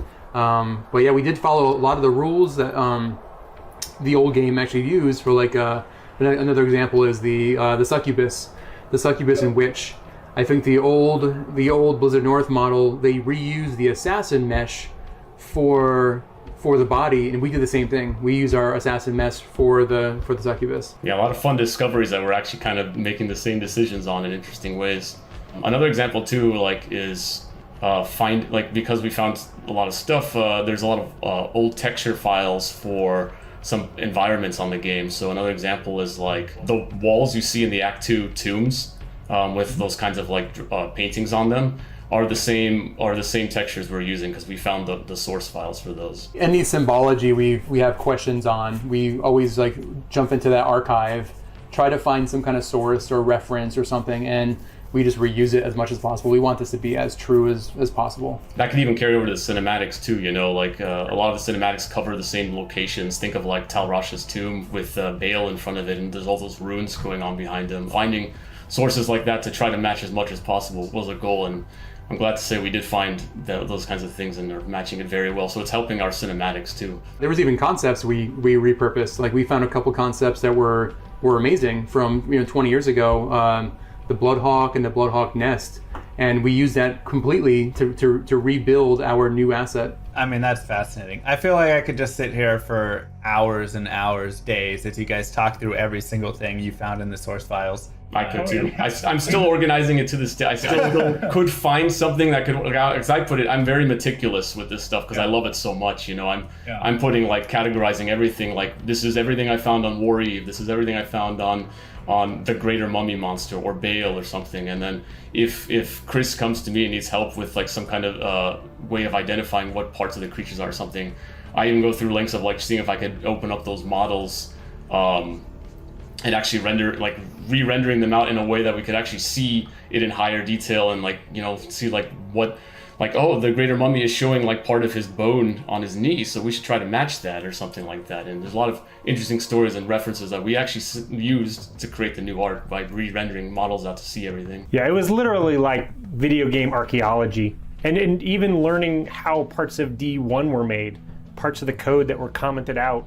Totally geek out on just all of the, you know, because it's it's a game that we all kind of grew up in, and a lot of us got into the games industry because of these types of games, and this game in particular, right? Like, and so it's almost like we're treating it like a classic car, right? Like, okay, it probably shouldn't run on leaded gas anymore, but you really can't change it, right? You just got to make it, good enough, even better, than they remember, and good for another 20 years. Yeah, and even mention of Diablo 1 is very key too. Like we look at Diablo 1 as well, because naturally this being a sequel to Diablo 1, especially within the time span of when it came, like Diablo 1, was 1996 and Diablo 2, 2000. A lot of things carried over throughout development. So going back to see Diablo 1 and what it's like also helped us make decisions, even some of the arts too, because we discovered certain things we didn't even realize before until later down the line. Like an example is in the Chaos Sanctuary, you see a lot of statues with these black knights, and those are actually the same Chaos Knights you see in Diablo 1. So sometimes some of the things I find, even source files from Diablo 1, were useful for us for reference, so we can make the new statues and things like that. Even the Sorcerer and the Act 3 Hireling shared very similar models. Like it was just an addition helmet or a little bit of detail on the chest, but that was really the difference. You guys need to do a developer archaeology discussion at some point where you just sit down and talk through all of this, because this is the most fascinating stuff I've heard. I mean, I've played so much Diablo 2 that I know so many intricacies of the game, but when there's more to be discovered, it's oh man, I'm itching to know. So I would love to just listen. The funny thing is, going back to our core philosophies on the game, we wanted to keep discovery and the mystery and stuff. Because you keep discovering things all the time when you play Diablo 2, all these little hidden rules and informations. It kind of carries that fascination over through development as well. We find a lot of things in the code, design documents, models, things like that were really fascinating to see how they were made. And I learned something new every day on the projects. One thing, shifting back to the online play here, I know there's definitely going to be questions around security. How are we handling duping? How are we handling bots? How are we handling, just anything around that, realm downs, and all of the disconnects and all of that good stuff that we deal with online? What's being taken, or what action's being taken there? So moving over to modern BattleNet helps us with a lot of those types of things. To say it's Loctite, I wouldn't dare do that. That's like throwing a gauntlet down to the community to try to break it. But all of that should be far more secure now. Now, we do still allow you to play offline, right? You will need to authenticate that your copy is legit, but after that, you won't be bothered. And so there's a reason why we leave those characters quarantined away from online. I mean, yeah, we have a server team working on it, and these are some of their efforts, right? We want to stop the bots, stop duping as much as possible. There's a lot of strives happening in the back end of things. So I'm excited to play this game, and I'm sure a lot of other people are very excited.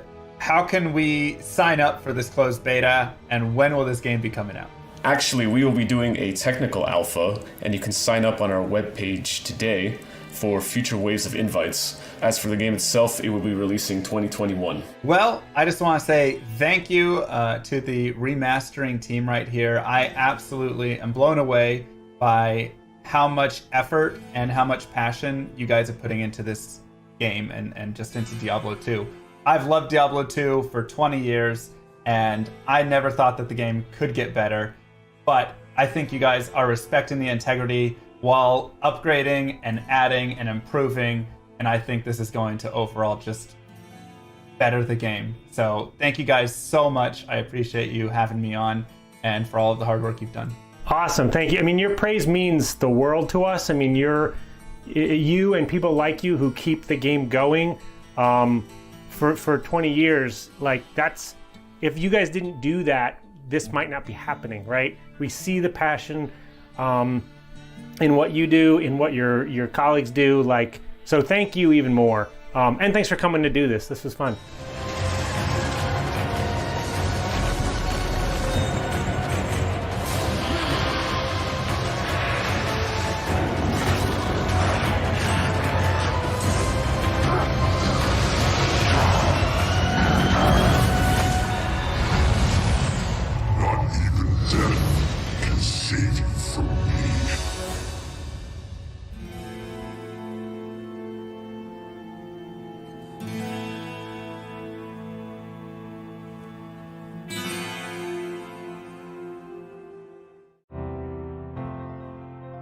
Dolby is a proud partner of BlizzConline.